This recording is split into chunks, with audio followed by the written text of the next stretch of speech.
ಭಾರತಕ್ಕೆ ಯುರೋಪಿಯನ್ನರ ಆಗಮನ ಪಾಠದ ಅವಧಿ 7ರ ಭಾಗಕ್ಕೆ ತಮ್ಮೆಲ್ಲರಿಗೂ ವಿದ್ಯಾರ್ಥಿಗಳಿಗೆಲ್ಲ ಪ್ರೀತಿಯ ಸ್ವಾಗತವನ್ನ ಕೋರುತ್ತಾ, ಕೆಲವರು ಇವತ್ತು ಹೊಸದಾಗಿ ಜಾಯಿನ್ ಆಗಿದ್ದೀರಿ.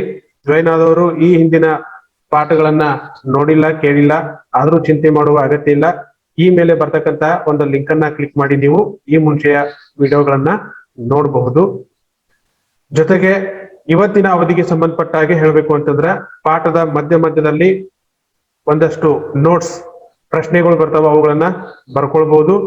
ಮತ್ತ ಕೆಳಗೆ ಕಾಣುವಂತ ಒಂದು ಡಿಸ್ಕ್ರಿಪ್ಷನ್ ಬಾಕ್ಸ್ ಒಳಗಡೆ ಈ ಹಿಂದಿನ ವಿಡಿಯೋಗಳು ಲಿಂಕ್ ಇರುತ್ತಾ, ಪ್ಲಸ್ ಇವತ್ತಿನ ಅವಧಿಗೆ ಸಂಬಂಧಪಟ್ಟ ಹಂಗ ಘಟಕ ಪರೀಕ್ಷೆಯ ಲಿಂಕ್ ಇರುತ್ತಾ, ಅದನ್ನ ನೋಡಿ ನೀವು ಆ ಘಟಕ ಪರೀಕ್ಷೆಯ ಲಿಂಕ್ ಅನ್ನ ಕ್ಲಿಕ್ ಮಾಡಿ ಎಷ್ಟರ ಮಟ್ಟಿಗೆ ಇವತ್ತಿನ ಪಾಠನ ಅರ್ಥ ಮಾಡ್ಕೊಂಡಿದ್ದೀರಿ ಅನ್ನೋದನ್ನ ಅಲ್ಲಿ ನೀವು ಘಟಕ ಪರೀಕ್ಷೆ ಬರೆದು ಸ್ವಮೌಲ್ಯಮಾಪನವನ್ನ ಮಾಡ್ಕೊಳ್ಬಹುದು. ವಿದ್ಯಾರ್ಥಿಗಳೇ, ಈಗಾಗಲೇ ಹಿಂದಿನ ಅವಧಿಯಲ್ಲಿ ನಾವು ಅನೇಕ ವಿಷಯಗಳ ಬಗ್ಗೆ, ಭಾರತಕ್ಕೆ ಯುರೋಪಿಯನ್ರು ಹೇಗೆ ಬಂದ್ರು ಅನ್ನುವಂತ ವಿಚಾರ ಕುರಿತು, ಬಂದು ಇಲ್ಲಿ ಏನೇನು ಭಾರತದೊಳಗೆ ಮಾಡಿದ್ರು ಅನ್ನುವಂತ ವಿಚಾರಗಳನ್ನ ತಿಳ್ಕೊಂಡಿದ್ದೀವಿ. ಅದಕ್ಕೆ ಸಂಬಂಧಪಟ್ಟ ಹಾಗೆ ಕೆಲವು ಪ್ರಶ್ನೆಗಳನ್ನ ನಾನು ನಿಮ್ಮನ್ನ ಕೇಳ್ತೀನಿ, ಆನ್ಸರ್ ಮಾಡ್ರಿ. ಭಾರತಕ್ಕೆ ಆಗಮಿಸಿರ್ತಕ್ಕಂಥ ಯುರೋಪಿಯನ್ರು ಯಾರ್ಯಾರು? ವ್ಯಾಪಾರಕ್ಕಾಗಿ ಆಗಮನ ಮಾಡಿದಂತ ಯುರೋಪಿಯನ್ರು ಯಾರ್ಯಾರು? ಪೋರ್ಚುಗೀಸರು, ಫ್ರೆಂಚರು, ಇಂಗ್ಲಿಷರು, ಡಚ್ಚರು. 4 ದೇಶದ ಯುರೋಪಿಯನ್ರು ಭಾರತಕ್ಕೆ ಬಂದ್ರು. ಅವರಲ್ಲಿ ವ್ಯಾಪಾರದ ಜೊತೆಗೆ ಭಾರತದೊಳಗೆ ರಾಜಕೀಯ ಪ್ರಾಬಲ್ಯವನ್ನ ಸ್ಥಾಪನೆ ಮಾಡಬೇಕು ಅಂತ ಹೇಳಿ ತೀವ್ರ ಪೈಪೋಟಿಗೆ ಇಳಿದ ಇಬ್ರು ಯುರೋಪಿಯನ್ರು ಯಾರು? ಇಂಗ್ಲಿಷರು. ಹಾ, ಅವರ ಒಂದು ಪೈಪೋಟಿಗೆ ಅಥವಾ ಸ್ಪರ್ಧೆಗೆ, ಅವರ ಸಂಘರ್ಷವನ್ನ ಪೈಪೋಟಿಯನ್ನ ಒಡ್ಡದೆ ಆ ರಾಜಕೀಯ ರಂಗದಿಂದ ಹಿಂದೆ ಸರಿದವ್ರು ಯಾರಪ್ಪ ಅಂತಂದ್ರ ಡಚ್ಚರು ಮತ್ತು ಪೋರ್ಚುಗೀಸರು. ಫ್ರೆಂಚರು, ಇಂಗ್ಲಿಷರು ಉಳ್ಕೊಂಡ್ರು. ಆದ್ರ ಉಳ್ಕೊಂಡ ನಂತರ ಅವರಿಬ್ಬರ ಮಧ್ಯೆ ಸಂಘರ್ಷ ಶುರುವಾಯಿತು. ದಕ್ಷಿಣ ಭಾರತದೊಳಗ ಅವರು ಅಧಿಕಾರವನ್ನ ಸ್ಥಾಪನೆ ಮಾಡೋದಕ್ಕಾಗಿ ಯುದ್ಧದಲ್ಲಿ ತೊಡಗಿದ್ರು. ಹೀಗಾಗಿ ಅವ್ರ ಮಧ್ಯೆ ಒಂದು 3 ಯುದ್ಧಗಳು ನಡೆದವು. ಅವು ಯಾವ್ಯಾವು? 1ನೇ ಕರ್ನಾಟಕ ಯುದ್ಧ, 2ನೇ ಕರ್ನಾಟಕ ಯುದ್ಧ, 2ನೇ ಕರ್ನಾಟಕ ಯುದ್ಧ, 3ನೇ ಕರ್ನಾಟಕ ಯುದ್ಧ. ಎಸ್, 1ನೇ ಕರ್ನಾಟಕ ಯುದ್ಧ, 2ನೇ ಕರ್ನಾಟಕ ಯುದ್ಧ, 3ನೇ ಕರ್ನಾಟಕ ಯುದ್ಧ ಅಂತ ಹೇಳಿ 3 ಕರ್ನಾಟಕ ಯುದ್ಧಗಳು ನಡೆದವು. 3 ಕರ್ನಾಟಕ ಯುದ್ಧಗಳಲ್ಲಿ ಅಂತಿಮವಾಗಿ ಜಯವನ್ನ ಸಾಧಿಸಿದವರು ಯಾರು? ಇಂಗ್ಲಿಷರು. ದಕ್ಷಿಣ ಭಾರತ, ಇಡೀ ಭಾರತದಲ್ಲಿ ಮೂಲೆ ಗುಂಪಾದವರು ಅಥವಾ ತಮ್ಮ ರಾಜಕೀಯ ಪ್ರಾಬಲ್ಯ ಕಳೆದುಕೊಂಡವರು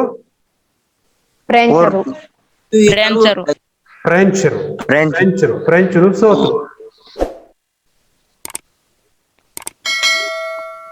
ದಕ್ಷಿಣ ಭಾರತದಲ್ಲಿ ಇಂಗ್ಲಿಷರು ತಮ್ಮ ಅಧಿಕಾರವನ್ನ ಈಗ ಸ್ಥಾಪನೆ ಮಾಡಿದ್ರು. ಅದರ ಜೊತೆಗೆ ಇನ್ನೊಂದು ಭಾರತದ ಭಾಗ ಉಳ್ಕೊಂಡದ. ಯಾವುದು? ಉತ್ತರ ಭಾಗ. ಎಸ್, ಉತ್ತರ ಭಾಗ. ಉತ್ತರ ಭಾಗದಲ್ಲಿ ಒಂದಷ್ಟು ಪ್ರಾಂತ್ಯಗಳು ಇದ್ವು. ಅವಾಗ ಫಲವತ್ತಾಗಿರ್ತಕ್ಕಂಥ ಪ್ರಾಂತ್ಯಗಳು ಯಾವ್ಯಾವಪ್ಪ ಅಂತಂದ್ರ, ಭಾರತದ ನಕ್ಷೆ ಒಳಗ ಒಂದಷ್ಟು ಪ್ರದೇಶವನ್ನ ಅಲ್ಲಿ ನಾನು ಗುರುತಿಸಿದ್ದೀನಿ. ಈ ಪ್ರದೇಶ ಬ್ರಿಟಿಷರ ಕಾಲದಲ್ಲಿ ಏನಂತ ಕರೆಯಲ್ಪಟ್ಟಿತ್ತು? ಗೊತ್ತಿದ್ದವ್ರು ಹೇಳಕ್ ಟ್ರೈ ಮಾಡಿ. ಮುಂದಿನ ದಿನಗಳಲ್ಲಿ ನಾನು ಮಾಡುವಂಥ ವಿಡಿಯೋಗಳು ನೇರವಾಗಿ ನಿಮ್ಮ ಮೊಬೈಲ್ಗೆ ಬರಬೇಕಾದ್ರೆ ನನ್ನ BDP ಡಿಜಿಟಲ್ ವರ್ಲ್ಡ್ ಅನ್ನುವಂಥ ಯೂಟ್ಯೂಬ್ ಚಾನಲ್ಗೆ ಸಬ್ಸ್ಕ್ರೈಬ್ ಆಗಿ, ಹಾಗೆ ಅದರ ಮುಂದ್ಗಡೆ ಇರ್ತಕ್ಕ ಬೆಲ್ ಬಟನ್ ಅನ್ನ ಒತ್ತಿ. ಈ ವಿಡಿಯೋಗಳು ನಿಮಗೆ ಉಪಯುಕ್ತ ಅಂತ ಅನ್ಸಿದ್ರೆ, ಇಷ್ಟ ಆದಲ್ಲಿ ಒಂದು ಲೈಕ್ ಕೊಡಿ, ಹಾಗೆಯೇ ಶೇರ್ ಮಾಡಿ. ಜೊತೆಗೆ ಏನಾದರೂ ಸಲಹೆಗಳಿದ್ರೆ ಕಮೆಂಟ್ ಮಾಡಿ. ಕಲ್ಕತ್ತಾ ಸರಿ, ಕಲ್ಕತ್ತಾ ಜಸ್ಟ್ ಒಂದು ಚುಕ್ಕಿ, ಬಹಳ ಸಣ್ಣ ಪ್ರದೇಶ. ಆದ್ರೆ ನಾನು ಬಹಳ ದೊಡ್ಡ ಪ್ರದೇಶವನ್ನ ಗುರುತಿಸಿದೆ. ಇವತ್ತು ಯಾವ್ಯಾವ ರಾಜ್ಯಗಳದಾವಲ್ಲೇ? ಬಿಹಾರ್, ಜಾರ್ಖಂಡ್. ಪಾಟ್ನಾ ಅಂತದಲ್ಲ, ಅಲ್ಲಿರೋದು ಬಿಹಾರ. ಅದ್ರ ಕೆಳಗಡೆ ಇರೋದು ಜಾರ್ಖಂಡ. ಅದರ ಬಲಗಡೆ ಇರೋದು ಪಶ್ಚಿಮ ಬಂಗಾಳ. ಅದ್ರ ಬಲಗಡೆ, ಪಶ್ಚಿಮ ಬಂಗಾಳದ ಬಲಗಡೆ ಇರ್ತಕ್ಕಂಥದ್ದು ಯಾವ ದೇಶ? ಬಾಂಗ್ಲಾದೇಶ ರೀ ಸರಿ. ಎಸ್, ಬಾಂಗ್ಲಾದೇಶ. ನೆನಪಿಟ್ಕೊಡ್ರಿ, ಬಾಂಗ್ಲಾದೇಶ್ ಇವತ್ತಿನ ಪಶ್ಚಿಮ ಬಂಗಾಳ, ಇವತ್ತಿನ ಜಾರ್ಖಂಡ, ಇವತ್ತಿನ ಬಿಹಾರ್ ಮತ್ತು ಒರಿಸ್ಸಾದ ಸ್ವಲ್ಪ ಭಾಗ, ಇಷ್ಟು ಪ್ರದೇಶಗಳನ್ನ ಕೂಡಿಸಿ ಬ್ರಿಟಿಷರ ಕಾಲದಲ್ಲಿ ಒಂದು ಪ್ರಾಂತ ಅಂತ ಹೇಳಿ ಗುರುತಿಸಲ್ಪಟ್ಟಿತ್ತು. ಅದ್ ಯಾವ್ದಪ್ಪ ಅಂತಂದ್ರ ಬಂಗಾಳ್ ಪ್ರಾಂತ ಅಂತ ಹೇಳಿ. ಯಾವುದು? ಬಂಗಾಳ ಪ್ರಾಂತ. ಬಂಗಾಳ್ ಪ್ರಾಂತ ಅಂತ ಹೇಳಿ. ಈ ಬಂಗಾಳ ಪ್ರಾಂತ ಅದಲ್ಲ, ಇಲ್ಲಿ ಅನೇಕ ನದಿಗಳು ಹರಿದಿದಾವು. ನೀವು ನಕ್ಷೆ ಒಳಗೆ ಗುರುತಿಸಿದ್ರಿ, ಸಾಕಷ್ಟು ನದಿಗಳನ್ನ ಅಲ್ಲಿ ಈಗಾಗಲೇ ಗಂಗಾ ನದಿ ಅದ, ಬ್ರಹ್ಮಪುತ್ರ ನದಿ ಹರಿದದ, ದಾಮೋದರ ನದಿ ಹರಿದದ, ಹೂಗ್ಲಿ ನದಿ ಹರಿದದ. ಅನೇಕ ನದಿಗಳು ಇಲ್ಲಿ ಹರಿದಿರೋದ್ರಿಂದ ಫಲವತ್ತಾದ ಮೆಕ್ಕಲು ಮಣ್ಣು ಆ ಪ್ರದೇಶದಲ್ಲಿ ಇತ್ತು. ಫಲವತ್ತಾದ ಮಣ್ಣು ಪ್ಲಸ್ ನೀರಾವರಿಗಾಗಿ ನದಿಗಳು ಇರೋದ್ರಿಂದ ಉತ್ತಮವಾಗಿ ಅಲ್ಲಿ ಕೃಷಿಯನ್ನ ಮಾಡ್ತಾ ಇದ್ರು. ಕೃಷಿಯಲ್ಲಿ ಬೆಳೆ ಬೆಳೆದಾಗ ಆ ಬೆಳೆಯನ್ನ ಮಾರ್ತಾ ಇದ್ರು. ಹೀಗಾಗಿ ಅಲ್ಲಿ ಉತ್ತಮವಾಗಿರ್ತಕ್ಕಂಥ ವಾಣಿಜ್ಯ ಇತ್ತು. ಮತ್ತ ಆ ಬೆಳೆಯನ್ನ ಉಪಯೋಗಿಸಿಕೊಂಡು ಕೈಗಾರಿಕೆಗಳಲ್ಲಿ ಸಿದ್ಧ ವಸ್ತುಗಳನ್ನ ತಯಾರು ಮಾಡ್ತಿದ್ರು. ಹೀಗಾಗಿ ಈ ಬಂಗಾಳ ಪ್ರಾಂತ ಅವತ್ತು ಕೃಷಿ, ವಾಣಿಜ್ಯ, ಕೈಗಾರಿಕಾ ಕ್ಷೇತ್ರದೊಳಗ ಸಮೃದ್ಧವಾದ ಬೆಳವಣಿಗೆಯನ್ನ ಹೊಂದಿತ್ತು. ಅಂದ್ರ ಇದೊಂದು ಅಪಾರವಾಗಿರ್ತಕ್ಕಂಥ ಸಂಪತ್ತನ್ನ ಒಳಗೊಂಡಿರ್ತಕ್ಕಂಥ ಪ್ರದೇಶ ಆಗಿತ್ತು. ಈ ಪ್ರದೇಶದ ಮೇಲೆ ಇಂಗ್ಲಿಷ್ ಈಸ್ಟ್ ಇಂಡಿಯಾ ಕಂಪನಿಯ ಕಣ್ಣು ಬಿತ್ತು. ಇಂಗ್ಲಿಷ್ ಈಸ್ಟ್ ಇಂಡಿಯಾ ಕಂಪನಿಯು ಈ ಪ್ರಾಂತದಿಂದ ಅಪಾರವಾದ ಲಾಭವನ್ನ ಗಳಿಸ್ತಾ ಇತ್ತು. ಆದ್ರಿಂದ ದಕ್ಷಿಣ ಭಾರತದಲ್ಲಿ ರಾಜಕೀಯ ನಿಯಂತ್ರಣವನ್ನ ಸ್ಥಾಪಿಸಿರ್ತಕ್ಕಂಥ ಬ್ರಿಟಿಷರು 18ನೇ ಶತಮಾನದ ದ್ವಿತೀಯಾರ್ಧದಲ್ಲಿ ಅಥವಾ ಉತ್ತರಾರ್ಧದಲ್ಲಿ ಸಂಪತ್ಭರಿತ ಬಂಗಾಳ ಪ್ರಾಂತದ ಮೇಲೆ ತಮ್ಮ ನಿಯಂತ್ರಣವನ್ನ ಸಾಧಿಸೋದಕ್ಕೆ ಮುಂದಾದರು. ದಕ್ಷಿಣ ಭಾರತದಲ್ಲಿ ಹೈದರಾಬಾದ್ ಮತ್ತು ಕರ್ನಾಟಕ ಸ್ಥಳಗಳಲ್ಲಿ ತಮ್ಮ ಅಧಿಕಾರವನ್ನ ಸ್ಥಾಪಿಸಿದ್ರು. ನಂತರದ ದಿನಗಳಲ್ಲಿ ಉತ್ತರ ಭಾರತದಲ್ಲಿರ್ತಕ್ಕಂಥ ಬಂಗಾಳ ಪ್ರಾಂತದ ಮೇಲೆ ತಮ್ಮ ಅಧಿಕಾರವನ್ನ ಸ್ಥಾಪನೆ ಮಾಡೋದಕ್ಕ ಪ್ರಯತ್ನಿಸಿದ್ರು. ಯಾವಾಗ?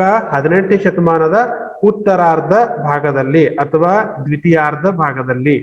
ದ್ವಿತೀಯಾರ್ಧ ಅಂದ್ರೇನು, ಉತ್ತರಾರ್ಧ ಅಂದ್ರೇನು ಅನ್ನೋದು ನಾನು ಈಗಾಗಲೇ ನಮಗ ಹೇಳಿದ್ದೀನಿ. ಓಕೆ, ಇಷ್ಟ ಅರ್ಥ ಆಗದ? ಏನ್ರ ಡೌಟ್ ಇದ್ರೆ ಕೇಳ್ರಿ. ಬಂಗಾಳ ಪ್ರಾಂತ ಅಂತ ಹೇಳಿ ಇವತ್ತಿನ ಬಾಂಗ್ಲಾದೇಶ್, ಪಶ್ಚಿಮ ಬಂಗಾಳ, ಬಿಹಾರ್, ಜಾರ್ಖಂಡ ಮತ್ತು ಒರಿಸ್ಸಾದ ಕೆಲವು ಭಾಗವನ್ನ, ಇಷ್ಟು ಪ್ರದೇಶವನ್ನು ಕೂಡಿಸಿ ಅವತ್ತು ಬಂಗಾಳ ಪ್ರಾಂತ ಅಂತ ಕರಿತಾ ಇದ್ರು. ನೀವು ಚಿತ್ರದಲ್ಲಿ ಒಬ್ಬ ರಾಜನನ್ನ ನೋಡ್ತಾ ಇದ್ದೀರಿ, ರಾಜನ ಭಾವಚಿತ್ರವನ್ನ. ಯಾರಂತ ಹೇಳ್ತೀರಿ? ಗುರ್ತಿಸಕ್ಕಾಗತ್ತ? ಮೀರ್ ಜಾಫರ್ ಅಂತ ಸಂದೀಪ್ ಹೇಳ್ತಾನ. ಮತ್ತ ಓಕೆ, ಯಾರಪ್ಪ ಈ ರಾಜ ಅಂತಂದ್ರ ಮೊಘಲ್ ದೊರೆ ಫಾರೂಕ್ ಶಿಯಾರ್ ಈತ. ಮೊಘಲ್ ದೊರೆ ಫಾರೂಕ್ ಶಿಯಾರ್. ಇದು ಯಾವ ಕಂಪನಿಯ ಲಾಂಛನ? ಕಂಪನಿ ಕಂಪನಿ ಕಂಪನಿಯ ಕಂಪನಿಯ ಲಾಂಛನ ಇದು. ಯಾಕೆ ಇವು ಎರಡನ್ನು ನಾನು ಇಲ್ಲಿ ಕೊಟ್ಟಿದ್ದೀನಿ? ಒಬ್ಬ ರಾಜ ಮತ್ತು ಇಂಗ್ಲಿಷ್ ಈಸ್ಟ್ ಇಂಡಿಯಾ ಕಂಪನಿಯ ಲಾಂಛನ. ಏನ್ ಇವರಿಬ್ಬರ ಮಧ್ಯೆ, ಇವೆರಡರ ಮಧ್ಯೆ ಏನ್ ಸಂಬಂಧ ಇರಬಹುದು? ಈ ಫಾರೂಕ್ ಶಿಯಾರನಿಗೂ ಮತ್ತು ಈಸ್ಟ್ ಇಂಡಿಯಾ ಕಂಪನಿಗೂ ಏನ್ ಸಂಬಂಧ ಇರಬಹುದು? ಗೆಸ್ ಮಾಡ್ತೀರಿ? ವ್ಯಾಪಾರ ಸಂಬಂಧ ರೀ. ವ್ಯಾಪಾರ ಸಂಬಂಧ 50% ಸಮೀಪ ಬಂದಿ. ಇನ್ನು 50% ಆನ್ಸರ್ ಬೇಕು. ಏನ್ ಸಂಬಂಧ ಇತ್ತಪ್ಪ ಅಂತಂದ್ರ 1717ರಲ್ಲಿ ಫಾರೂಕ್ ಶಿಯಾರ್ ಅದನಲ್ಲ, ಈತ ಬಂಗಾಳದಲ್ಲಿ ಮುಕ್ತ ವ್ಯಾಪಾರವನ್ನ ನಡೆಸೋದಕ್ಕ ಕಂಪನಿಗೆ ದಸ್ತಕಗಳನ್ನ ಕೊಟ್ಟಿದ್ದ. ಫಾರೂಕ್ ಶಿಯಾರ್ ಈಸ್ಟ್ ಇಂಡಿಯಾ ಕಂಪನಿಗೆ ದಸ್ತಕಗಳನ್ನ ಕೊಟ್ಟಿದ್ದ. ದಸ್ತಕ ಅಂದ್ರೇನು? ಮುಕ್ತ ವ್ಯಾಪಾರ ನಡೆಸಲು ನೀಡಿದ ಪರವಾನಗಿ ಪತ್ರ. ಎಸ್, ಮುಕ್ತ ವ್ಯಾಪಾರ ಅಲ್ಲೇ ಅದ. ಮುಕ್ತ ವ್ಯಾಪಾರ ನಡೆಸಲು ಕಂಪನಿಗೆ ದಸ್ತಕಗಳನ್ನ ಕೊಟ್ಟಿದ್ದ. ಎಲ್ಲಿ ವ್ಯಾಪಾರ ಮಾಡೋದಕ್ಕ? ಬಂಗಾಳ ಬಂಗಾಲ್ ಎಸ್, ಬಂಗಾಳ ಪ್ರಾಂತದಲ್ಲಿ ಬ್ರಿಟಿಷರು ವ್ಯಾಪಾರ ಮಾಡೋದಕ್ಕ ನೋಡ್ರಿ, ವ್ಯಾಪಾರ ಮಾಡಬೇಕು ಅಂತಂದ್ರೆ ಅಲ್ಲಿ 2 ರೀತಿಯ ತೆರಿಗೆಯನ್ನ ಕೊಡ್ಬೇಕಾಗತ್ತ ಆ ಪ್ರದೇಶದ ರಾಜನಿಗೆ. ಯಾವ್ಯಾವ 2 ರೀತಿ ಇದ್ದು ಅಂತಂದ್ರೆ, ಒಂದು ಆಮದು ಸುಂಕ, ಇನ್ನೊಂದು ರಫ್ತು ಸುಂಕ ಅಂತ ಹೇಳಿ. ಆಮದು ಅಂತಂದ್ರ ಬೇರೆ ದೇಶದಿಂದ ವಸ್ತುಗಳನ್ನ ಕೊಂಡ್ಕೊಳ್ಳೋದಕ್ಕ ಆಮದು ಅಂತೀವಿ. ರಫ್ತು ಅಂತಂದ್ರ ನಮ್ಮ ದೇಶದಿಂದ ಅಥವಾ ಒಂದು ದೇಶದಿಂದ ಇನ್ನೊಂದು ದೇಶಕ್ಕೆ ವಸ್ತುಗಳನ್ನ ಮಾರಾಟ ಮಾಡೋದಕ್ಕ ರಫ್ತು ಅಂತೀವಿ. ಈ ಬಂಗಾಳ ಪ್ರಾಂತದಲ್ಲಿ ವ್ಯಾಪಾರ ಮಾಡಬೇಕು ಅಂತಂದ್ರ ಮೊಘಲ್ ಸುಲ್ತಾನ್ ಆಗಿರ್ತಕ್ಕಂಥ ಫಾರೂಕ್ ಶಿಯಾರನಿಗೆ ಟ್ಯಾಕ್ಸ್ ಅನ್ನ ಕೊಡ್ಬೇಕು, ಸುಂಕವನ್ನ ಕೊಡಬೇಕು. ಆದ್ರ ಈ ಫಾರೂಕ್ ಶಿಯಾರ್ ಏನ್ ಮಾಡಿದ ಅಂತಂದ್ರೆ, ಬ್ರಿಟಿಷರಿಗೆ ಅಥವಾ ಈಸ್ಟ್ ಇಂಡಿಯಾ ಕಂಪ್ನಿಗೆ ನೀವು ಯಾವುದೇ ರೀತಿಯ ಸುಂಕವನ್ನ, ಟ್ಯಾಕ್ಸ್ ಅನ್ನ ಕೊಡ್ಲಾರ್ದೆ ಫ್ರೀ ಆಗಿ ಈ ಪ್ರದೇಶದೊಳಗ ವ್ಯಾಪಾರವನ್ನ ಮಾಡಬಹುದು ಅಂತ ಹೇಳಿ ಒಂದು ಅನುಮತಿಯನ್ನ ಕೊಟ್ಟಿದ್ದ, ಒಂದು ಲೆಟರ್ ಕೊಟ್ಟಿದ್ದ. ಆ ಅನುಮತಿ ಪತ್ರಕ್ಕ ಪರವಾನಿಗೆ ಪತ್ರ ಅಥವಾ ದಸ್ತಕ್ ಎಂದು ಕರಿತಾ ಇದ್ರು. ಈ ದಸ್ತಕಗಳನ್ನ ಫಾರೂಕ್ ಶಿಯಾರ್ ಈಸ್ಟ್ ಇಂಡಿಯಾ ಕಂಪ್ನಿಗೆ ಕೊಟ್ಟಿದ್ದ. ಇದರಿಂದ ಈಸ್ಟ್ ಇಂಡಿಯಾ ಕಂಪ್ನಿಗೆ ಲಾಭ ಆಗುತ್ತೋ ನಷ್ಟ ಆಗುತ್ತೋ? ಲಾಭ ಆಗತ್ತೆ. ಲಾಭ ಆಕತ್ರಿ. ಆ ಟ್ಯಾಕ್ಸ್ ಅವ್ರಿಗೆ ಉಳಿತಾಯ ಆಗತ್ತ. ಹಿಂಗಾಗಿ ಅಪಾರವಾಗಿರ್ತಕ್ಕಂಥ ಲಾಭ ಈಸ್ಟ್ ಇಂಡಿಯಾ ಕಂಪ್ನಿಗೆ ಆಗ್ತಾ ಇತ್ತು. ದಸ್ತಕ್ ಎಂದರೇನು ಅಂತ ಹೇಳಿ 1 ಅಂಕಕ್ಕ ಪ್ರಶ್ನೆಗಳು ಬರ್ತಾವ. ಬಂಗಾಳ ಪ್ರಾಂತದಲ್ಲಿ ಬ್ರಿಟಿಷರು ವ್ಯಾಪಾರ ಮಾಡೋದಕ್ಕಾಗಿ ಫಾರೂಕ್ ಶಿಯಾರ್ನು ಕೊಟ್ಟಿರ್ತಕ್ಕಂಥ ಅನುಮತಿ ಪತ್ರವನ್ನ, ಅದು ಎಂತ ವ್ಯಾಪಾರ? ಮುಕ್ತ ವ್ಯಾಪಾರ, ಸುಂಕವಿಲ್ಲದೆ ವ್ಯಾಪಾರ ಮಾಡಲು ಕೊಟ್ಟಿರ್ತಕ್ಕಂಥ ಅನುಮತಿ ಪತ್ರವನ್ನ ದಸ್ತಕ್ ಎಂದು ಕರೆಯುತ್ತಾರೆ. ಓಕೆ, ಇಲ್ಲಿ ಬ್ರಿಟಿಷರಿಗೆ ಲಾಭ ಆಗ್ತಿತ್ತು, ನಷ್ಟ ಯಾರಿಗಾಗ್ತಿತ್ತು? ಫಾರೂಕ್ ಶಿಯಾರ್ ರಾಜರಿಗೆ ಆಗ್ತಿತ್ತು ಅಂತ ಹೇಳ್ತೀರಿ. ಓಕೆ ಸರಿ, ಫಾರೂಕ್ ಶಿಯಾರನಿಗೆ ಆಗ್ತಿತ್ತು. ನೋಡ್ರಿ, ಆ ಫಾರೂಕ್ ಶಿಯಾರ್ ಆತ ಮೊಘಲ್ ಸಾಮ್ರಾಜ್ಯದ ಒಬ್ಬ ರಾಜ. ಮೊಘಲ್ ಸಾಮ್ರಾಜ್ಯ ಅಂತಂದ್ರೆ ಹೆಚ್ಚು ಕಮ್ಮಿ ಇಡೀ ಭಾರತವನ್ನ ಮೊಘಲರು ಆಳ್ತಿದ್ರು ಅವಾಗ. ಅದ್ರೊಳಗೊಂದು ಸಣ್ಣ ಪ್ರಾಂತ ಬಂಗಾಳ. ಅದಕ್ಕ ಬ್ರಿಟಿಷರು ಮತ್ತು ಫಾರೂಕ್ ಶಿಯಾರ್ ಮಧ್ಯೆ ಇರ್ತಕ್ಕಂಥ ಒಂದು ಆತ್ಮೀಯವಾದ ಸಂಬಂಧಕ್ಕಾಗಿ ಆತ ಏನ್ ಮಾಡಿದ್ದ, ಅದೊಂದು ಪ್ರದೇಶದೊಳಗೆ ನೀವು ಮುಕ್ತ ವ್ಯಾಪಾರ ಮಾಡ್ಕೊಡ್ರಿ ಅಂತ ಅವ್ರಿಗೆ ಪರ್ಮಿಷನ್ ಕೊಟ್ಟಿದ್ದ. ಭಾರತದ ಬೇರೆ ಬೇರೆ ಪ್ರದೇಶದಿಂದ ಆತನಿಗೆ ಟ್ಯಾಕ್ಸ್ ಬರ್ತಿತ್ತು. ಹಿಂಗಾಗಿ ಅವನಿಗೆ ಬಹಳ ನಷ್ಟ ಆಗ್ತಿರ್ಲಿಲ್ಲ. ನಷ್ಟ ಆಗೋದು ಯಾರಿಗೆ ಅಂತಂದ್ರ ಯೋಚನೆ ಮಾಡ್ತೀರಿನ? ನಿಜವಾಗ್ಲೂ ನಷ್ಟ ಯಾರಿಗಾಗ್ತಿತ್ತು ಅಲ್ಲಿ ಅಂತ? ಬಂಗಾಳ ಸರ್ಕಾರದವ್ರು. ಬಂಗಾಳ ಪ್ರಾಂತ ಅಂತ ಏನೈತಲ್ಲ, ಆ ಬಂಗಾಳ ಪ್ರಾಂತದೊಳಗ ಆ ಪ್ರಾಂತದ ಅಧಿಕಾರಿ ಒಬ್ಬಿದ್ದ. ಅವನನ್ನ ಏನಂತ ಕರಿತಿದ್ರು ಅಂತಂದ್ರೆ ಬಂಗಾಳದ ನವಾಬ ಅಂತ ಕರಿತಿದ್ರು. ಆ ನವಾಬ ಆ ಪ್ರದೇಶದ ಸರ್ಕಾರವನ್ನ ನಡೆಸಬೇಕು ಅಂತಂದ್ರೆ ಅವ್ನ್ ಟ್ಯಾಕ್ಸ್ ಬೇಕಲ್ಲ, ಹಣ ಬೇಕಲ್ಲ. ಆ ಟ್ಯಾಕ್ಸ್ ಅನ್ನ ಕೊಡದೆ ವ್ಯಾಪಾರ ಮಾಡೋದಕ್ಕ ಈ ಫಾರೂಕ್ ಶಿಯಾರ್ ಏನ್ ಪರ್ಮಿಷನ್ ಕೊಟ್ಟ. ಹಿಂಗಾಗಿ ಬಂಗಾಳದ ನವಾಬನಿಗೆ ನಷ್ಟ ಆಗ್ತಿತ್ತು. ಆದ್ರೆ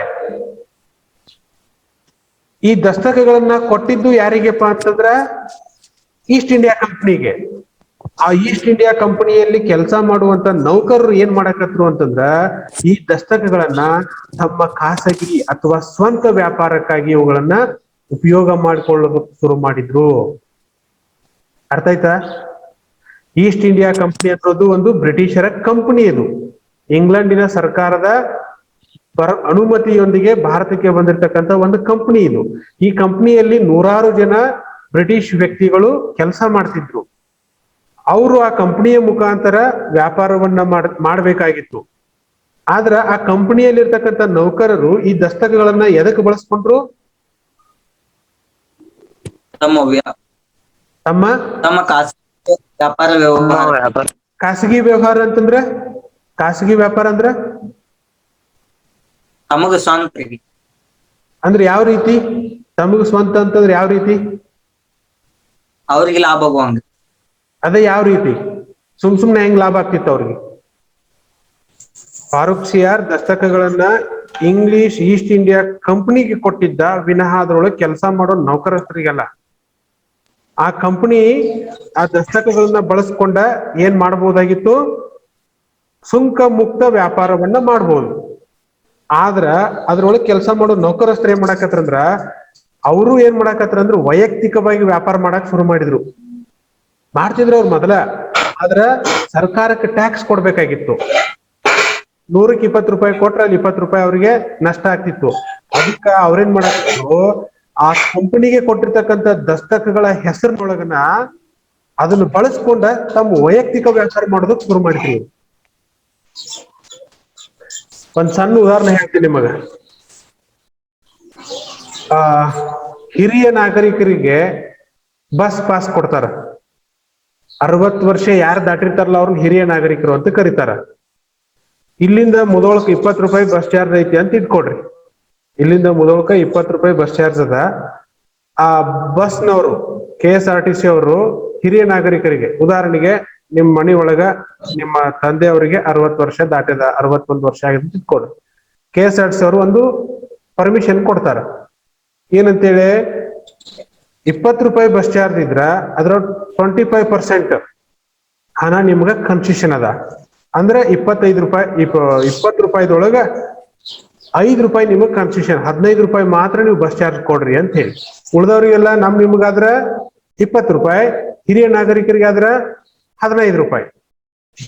ಆ ಹಿರಿಯ ನಾಗರಿಕರಿಗೆ ಕೊಟ್ಟಿರ್ತಕ್ಕಂಥ ಒಂದು ಕಾರ್ಡ್ ಅದಲ್ಲ, ಪಾಸ್ ಅದಲ್ಲ, ಬಸ್ ಪಾಸ್, ಅದನ್ನ ದಸ್ತಕ ಅಂತ ಅನ್ಕೊಡ್ರಿ. ಓಕೆ, KSRTC ಅವರು ಹಿರಿಯ ನಾಗರಿಕರಿಗೆ ಕೊಟ್ಟಾರ. ಯಾರಿಗೆ? ನಿಮ್ ತಂದೆ ಅಂತ ಇಟ್ಕೊಡ್ರಿ.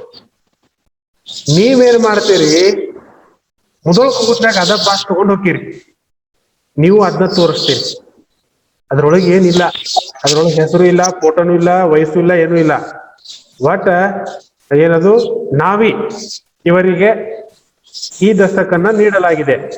ಯಾರು ಶಿವಾನಂದ ನಾವಿನೋ ಅವ್ರ ಅಪ್ಪಾರೋ ಅವ್ರ ಅಜ್ಜಾರೋ ಏನು ಬರ್ದನಿಲ್ಲ ಅದ್ರಾಗ, ಹಂಗ ಹೇಳ್ಬಿಟ್ಟಾರ ಅವ್ರು, ನಾವಿ ಇವರಿಗೆ ದಸ್ತಕವನ್ನ ನೀಡಲಾಗಿದೆ. ಅವಾಗ ಶಿವಾನಂದ ಏನ್ ಮಾಡ್ತಾನ, ಅದನ್ನ ತಗೋತಾನ, ಬಸ್ನ್ಯಾಗ ಹೋಗ್ತಾನ, ಆ ಪಾಸ್ ತೋರಿಸ್ತಾನ, 15 ರೂಪಾಯಿ ಅಷ್ಟ ಕೊಡ್ತಾನ, ಹೋಗ್ತಾನ. ಈಗ ಶಿವಾನಂದ ನಾವಿ ದಸ್ತಕವನ್ನ ಉಪಯೋಗ ಮಾಡ್ಕೊಂಡು ದುರುಪಯೋಗ ಮಾಡ್ಕೊಂಡು ಉಪಯೋಗ ಮಾಡ್ಕೊಂತ ಸದುಪಯೋಗ ದುರುಪಯೋಗ. ಸದುಪಯೋಗ. ಯಾರಿಗ ಸದುಪಯೋಗ? ಅವ್ ಸದುಪಯೋಗನೋ ಏನ KSRTC ಅವ್ರಿಗೋ? ಅವಾಗ ಸದುಪಯೋಗ. ಅವಾಗ 5 ರೂಪಾಯಿ ಉಳಿತು. ಆದ್ರೆ KSRTC ಅವ್ರ ಮನೆಯಾಗ ಅವ್ರ ಫ್ಯಾಮಿಲಿಗೆ ಎಲ್ಲರಿಗೂ ಕೊಟ್ಟಿದ್ರಣ? ಇಲ್ರಿ, ಅವ್ರ ತಂದೆಗೆ ಅಷ್ಟ ಕೊಟ್ಟಿದ್ರಿ. ಅವ್ರ ತಂದೆಗೆ 60 ವರ್ಷ ದಾಟದಲ್ಲ, ಅವ್ರಿಗೆ ಎಷ್ಟ ಕೊಟ್ಟಾರ ಅದನ್ನ. ಆದ್ರೆ ಶಿವಾನಂದ ನಾವಿ ಒಳಗ ಅವ್ರ ಫ್ಯಾಮಿಲಿ ಒಳಗ ಇರ್ತಕ್ಕಂಥ ಇತರ ಸದಸ್ಯರೆಲ್ಲ ಏನ್ ಮಾಡ್ಕೊಂಡ್ಬಿಟ್ರು, ಅದನ್ನ ದುರುಪಯೋಗ ಮಾಡ್ಕೊಂಡ್ರು. ಅವಾಗದು ಸದುಪಯೋಗ, ಆದ್ರ ಅದನ್ನ ಕೊಟ್ಟಿರೋ ಉದ್ದೇಶ ಒಬ್ರಿಗೆ ಕೊಟ್ಟಾರ. ಹಿಂಗಾಗಿ KSRTC ನಷ್ಟ ಆಗ್ತದ್ರಿಂದ ಇದಕ್ಕೆ ದುರುಪಯೋಗ ಅಂತ ಕರಿತೀವಿ. ಫಾರೂಕ್ ಸಿಯಾರ್ ಸುಂಕ ಮುಕ್ತ ವ್ಯಾಪಾರ ಮಾಡೋದಕ್ಕ English East India company English East India ಕಂಪ್ನಿಗೆ ಆ ದಸ್ತಕವನ್ನ ಕೊಟ್ಟಿತ್ತು. ಅದ್ರೊಳಗೆ ಕೆಲಸ ಮಾಡೋ ನೌಕರಸ್ಥರೇ ಮಾಡ್ಕೊಳಕತ್ರು, ತಾವು ಅದ ದಸ್ತಕದ ಮ್ಯಾಗ ವ್ಯಾಪಾರ ಮಾಡಕ್ ಶುರು ಮಾಡಿದ್ರು. ಟ್ಯಾಕ್ಸ್ ಅವ್ರಿಗೆ ಉಳಿತು, ಆದ್ರೆ ಟ್ಯಾಕ್ಸ್ ನಷ್ಟ ಆದದ್ದು ಬಂಗಾಳ ಪ್ರಾಂತದ ನವಾಬನಿಗೆ. ಅರ್ಥ ಆತ? ಸೌಮ್ಯ ಅರ್ಥ ಆಯ್ತಾ? ಹಾ, ನೋಡ್ರಿ. ಆದರೆ ಕಂಪನಿಗೆ ಸೀಮಿತವಾಗಿದ್ದ ಈ ದಸ್ತಕಗಳನ್ನ ಕಂಪನಿಯ ನೌಕರರು ತಮ್ಮ ಖಾಸಗಿ ಅಂದ್ರೆ ಸ್ವಂತ ವ್ಯವಹಾರಕ್ಕ ದುರುಪಯೋಗ ಪಡಿಸಿಕೊಳ್ಳತೊಡಗಿದರು. ಇದರಿಂದ ಬಂಗಾಳದ ನವಾಬನ ಸರ್ಕಾರಕ್ಕೆ ಅಪಾರವಾದ ನಷ್ಟ ಆಗ್ತಾ ಇತ್ತು. ಇದರಿಂದ ಸಿಟ್ಟು ಬರೋದು ಯಾರಿಗೆ? ಫಾರೂಕ್ ಸಿಯಾರ್ಗೋ, ಬಂಗಾಳದ ನವಾಬನಿಗೋ, ಈಸ್ಟ್ ಇಂಡಿಯಾ ಕಂಪ್ನಿಗೋ, ಅಥವಾ ಈಸ್ಟ್ ಇಂಡಿಯಾ ಕಂಪ್ನಿಯ ನೌಕರಸ್ಥರಿಗೋ? ಬಂಗಾಳದ ನವಾಬ. ಬಂಗಾಳದ ನವಾಬನಿಗೆ ಸಿಟ್ಟು ಬಂತು. ಬ್ರಿಟಿಷರ ಬಗ್ಗೆ ಬೇರೆ ರೀತಿಯಾದಂತ ಭಾವನೆ ಬರೋದಕ್ಕೆ ಶುರು ಆಯ್ತು. ಬಂಗಾಳದ ನವಾಬನಿಗೆ ನಷ್ಟ ಆಗ್ತಿತ್ತು. ಈ ಮಾತನ್ನು ಒಪ್ಕೋತೀವೋ ಇಲ್ಲೋ? ಅವಂಗ ಯಾಕೆ ನಷ್ಟ ಆಕೈತಿ? ಯಾಕೆ ನಷ್ಟ ಆಕಿತ್ತು ಶಿವಾನಂದವಿ? ಟ್ಯಾಕ್ಸ್ ಎಲ್ಲ ಅವಂಗ್ ಬರ್ತಿದ್ರಿ, ಅದ ವ್ಯಾಪಾರ ಮಾಡಕ್ ಕೊಡ್ರ ಮತ್ ನಷ್ಟ ಆಯ್ತು. ಹೌದಾ ಪ್ರೀತಿ? ಅರ್ಥಾತ? ಆ ಬಂಗಾಳ ಪ್ರದೇಶದ ಟ್ಯಾಕ್ಸ್ ಎಲ್ಲ, ಕಂದಾಯ ಎಲ್ಲ ಬಂಗಾಳದ ನವಾಬನಿಗೆ ಹೋಗ್ತಿತ್ತು. ಸ್ವಲ್ಪ ಭಾಗ ಬಂಗಾಳದ ನವಾಬನಿಗೆ ಹೋಗ್ತಿತ್ತು, ಉಳಿದ ಭಾಗ ಎಲ್ಲ ಫಾರೂಕ್ ಸಿಯಾರ್ಗೆ ಹೋಗ್ತಿತ್ತು. ಬಂಗಾಳದ ನವಾಬನಿಗೆ ಯಾಕೆ ಹೋಗ್ತಿತ್ತು ಅಂತಂದ್ರ, ಆ ಬಂಗಾಳ ಪ್ರಾಂತದ ಆಡಳಿತವನ್ನ ನಡೆಸುವ ಜವಾಬ್ದಾರಿ ಬಂಗಾಳದ ನವಾಬ್ನಾಗಿತ್ತು. ಆಡಳಿತ ನಡೆಸಬೇಕು ಅಂತಂದ್ರೆ ಮುಖ್ಯವಾಗಿ ಹಣ ಬೇಕು. ಹಣ ಬರೋದು ನಿಂತು ಹೋಯ್ತು ನಮ್ಗ, ಇದರಿಂದ ನಷ್ಟ ಆಗತ್ತಂತೀವ ಇಲ್ಲಂತೀವ ಪ್ರೀತಿ? ಹಾಯ್ ಹೌದಿಲ್ಲ? ಬರೋಬ್ಬರ ಕ್ಲಿಯರ್ ಆಯ್ತಾ ಪ್ರೀತಿ? Hi okay. ಹಾ, ಈಗ ಎರಡು ಭಾವಚಿತ್ರಗಳನ್ನು ನೋಡತ್ತೀರಿ ನೀವು. ಒಂದು ಮುರ್ಷಿದ್ ಅಲಿ ಖಾನ್, ಇನ್ನೊಂದು ಅಲಿವರ್ದಿ ಖಾನ್ ಅಂತ ಹೇಳಿ. ಯಾರು ಇವರಿಬ್ರು ಗೆಸ್ ಮಾಡ್ತೀರಿನ? ಅಥವಾ ಈಗ ನೀವು ಓದಿದವರು, ಓದ್ಕೊಂಡ್ ಬಂದವರು ಯಾರಾದ್ರೂ ಹೇಳ್ತೀರಿ? ಇಲ್ಲ, ನೋಡ್ರಿ. ಈ ಬಂಗಾಳದ ನವಾಬರು ಆಗಿರ್ತಕ್ಕಂಥ ಮುರ್ಷಿದ್ ಅಲಿ ಖಾನ್. ಮುರ್ಷಿದ್ ಅಲಿ ಖಾನ್ ಯಾರು? ಮೊದಲು ಈ ಮುಂಚೆ ಬಂಗಾಳದ ನವಾಬ ಆಗಿದ್ದಂತ ವ್ಯಕ್ತಿ. ಅವನ ನಂತರ ಬಂಗಾಳದ ನವಾಬ ಬೇರೆ ಅವ್ ಬಂದ, ಅವನ ನಂತರ ಮತ್ತೊಬ್ಬ ಬಂದ, ಅವನ ನಂತರ ಮತ್ತೊಬ್ಬ ಬಂದ, ಅವನ ನಂತರ ಅಲಿವರ್ದಿ ಖಾನ್ ಅನ್ನೋ ಬಂದ. ಇವರಿಬ್ರು ಯಾರಂದ್ರೆ ಬಂಗಾಳದ ನವಾಬರುಗಳು. ಇವರು ಈ ಮುಂಚೆ ಆಗಿ ಹೋಗಿರ್ತಕ್ಕಂಥ ನವಾಬರುಗಳು. ಈ ಮುರ್ಷಿದ್ ಅಲಿ ಖಾನ್ ನಿಂದ ಹಿಡ್ಕೊಂಡು ಅಲಿವರ್ದಿ ಖಾನ್ ಅವರಿಗಿನ ಎಲ್ಲ ನವಾಬರು ಈ ದಸ್ತಕನ ದುರುಪಯೋಗವನ್ನ ವಿರೋಧ ಮಾಡ್ತಾ ಇದ್ರು. ಮಾಡ್ಬೇಕು ಮಾಡಬಾರ್ದು ರುಕ್ಮಿಣಿ? ಅದಕ್ಕೆ ಅವರು ವಿರೋಧವನ್ನ ಮಾಡ್ತಿದ್ರು. ಮುಂದೆ ಇದೇ ವಿಚಾರ, ಯಾವ ವಿಚಾರ? ದಸ್ತಕವನ್ನ ದುರುಪಯೋಗ ಮಾಡ್ಕೊಳ್ತಿದ್ರಲ್ಲ, ಇದೇ ವಿಚಾರ ನವಾಬ ಮತ್ತು ಕಂಪನಿಯ ನಡುವೆ ಸಂಘರ್ಷಕ್ಕೆ ಎಡೆ ಮಾಡಿ ಕೊಟ್ಟಿತ್ತು. ಈ ಮುರ್ಷಿದ್ ಅಲಿ ಖಾನ್ ಆಯ್ತು, ಅಲಿವರ್ದಿ ಖಾನ್ ಆಯ್ತು, ಇವ್ರು ಮುಂಚೆ ಇದ್ರು. ಇವ್ರ ನಂತರ ಬಂದಿರ್ತಕ್ಕಂಥ ನವಾಬ ಸುಮ್ನೆ ಇರ್ಲಿಲ್ಲವ, ಬ್ರಿಟಿಷರನ್ನ ಪ್ರಶ್ನೆ ಮಾಡ್ದ. ನಿಮಗ ದಸ್ತಕನ್ನ ನಾನು ಕೊಟ್ಟಿರೋದನ್ನ ರದ್ದು ಮಾಡ್ತೀನಿ ಅಂತ ಹೇಳಿ. ಅವಾಗ ಬ್ರಿಟಿಷರ ಮಧ್ಯೆ ಮತ್ತು ಬಂಗಾಳದ ನವಾಬನ ಮಧ್ಯೆ ಸಂಘರ್ಷ ಉಂಟಾಗತ್ತ. ಓಕೆ. ಇದರ ಪರಿಣಾಮವಾಗಿ ಭಾರತದೊಳಗ ಬ್ರಿಟಿಷರಿಗೂ ಮತ್ತು ಬಂಗಾಳದ ನವಾಬನಿಗೂ ಎರಡು ಯುದ್ಧಗಳು ನಡೀತಾವ. ಆ ಎರಡು ಯುದ್ಧಗಳು ಯಾವ ಅಂತಂದ್ರೆ, ಒಂದು ಪ್ಲಾಸಿ ಕದನ, ಇನ್ನೊಂದು ಬಕ್ಸಾರ್ ಕದನ ಅಂತ ಹೇಳಿ. ಹಾ, ಮೊದಲು ಪ್ಲಾಸಿ ಕದನ ನಡೆಯುತ್ತ, ಅದಾದ್ಮೇಲೆ ಬಕ್ಸಾರ್ ಕದನ ನಡೆಯುತ್ತ. ಬಹಳ ಡಿಫಿಕಲ್ಟ್ ಮಾಡ್ಕೋಬಾರ್ದು. ಪ್ಲಾಸಿ ಅನ್ನೋದು ಒಂದು ಸ್ಥಳ, ಬಕ್ಸಾರ್ ಅನ್ನೋದು ಒಂದು ಸ್ಥಳ. ಊರವ್, ಎರಡು ಊರವ್ ಎಲ್ಲಿ ಬರ್ತಾವ ಅಂದ್ರೆ ಬಂಗಾಳ ಪ್ರಾಂತ ಒಳಗ್ ಬರ್ತಾವ. ನಕ್ಷೆ ಒಳಗ್ ನೋಡೋಣ ನಾವು.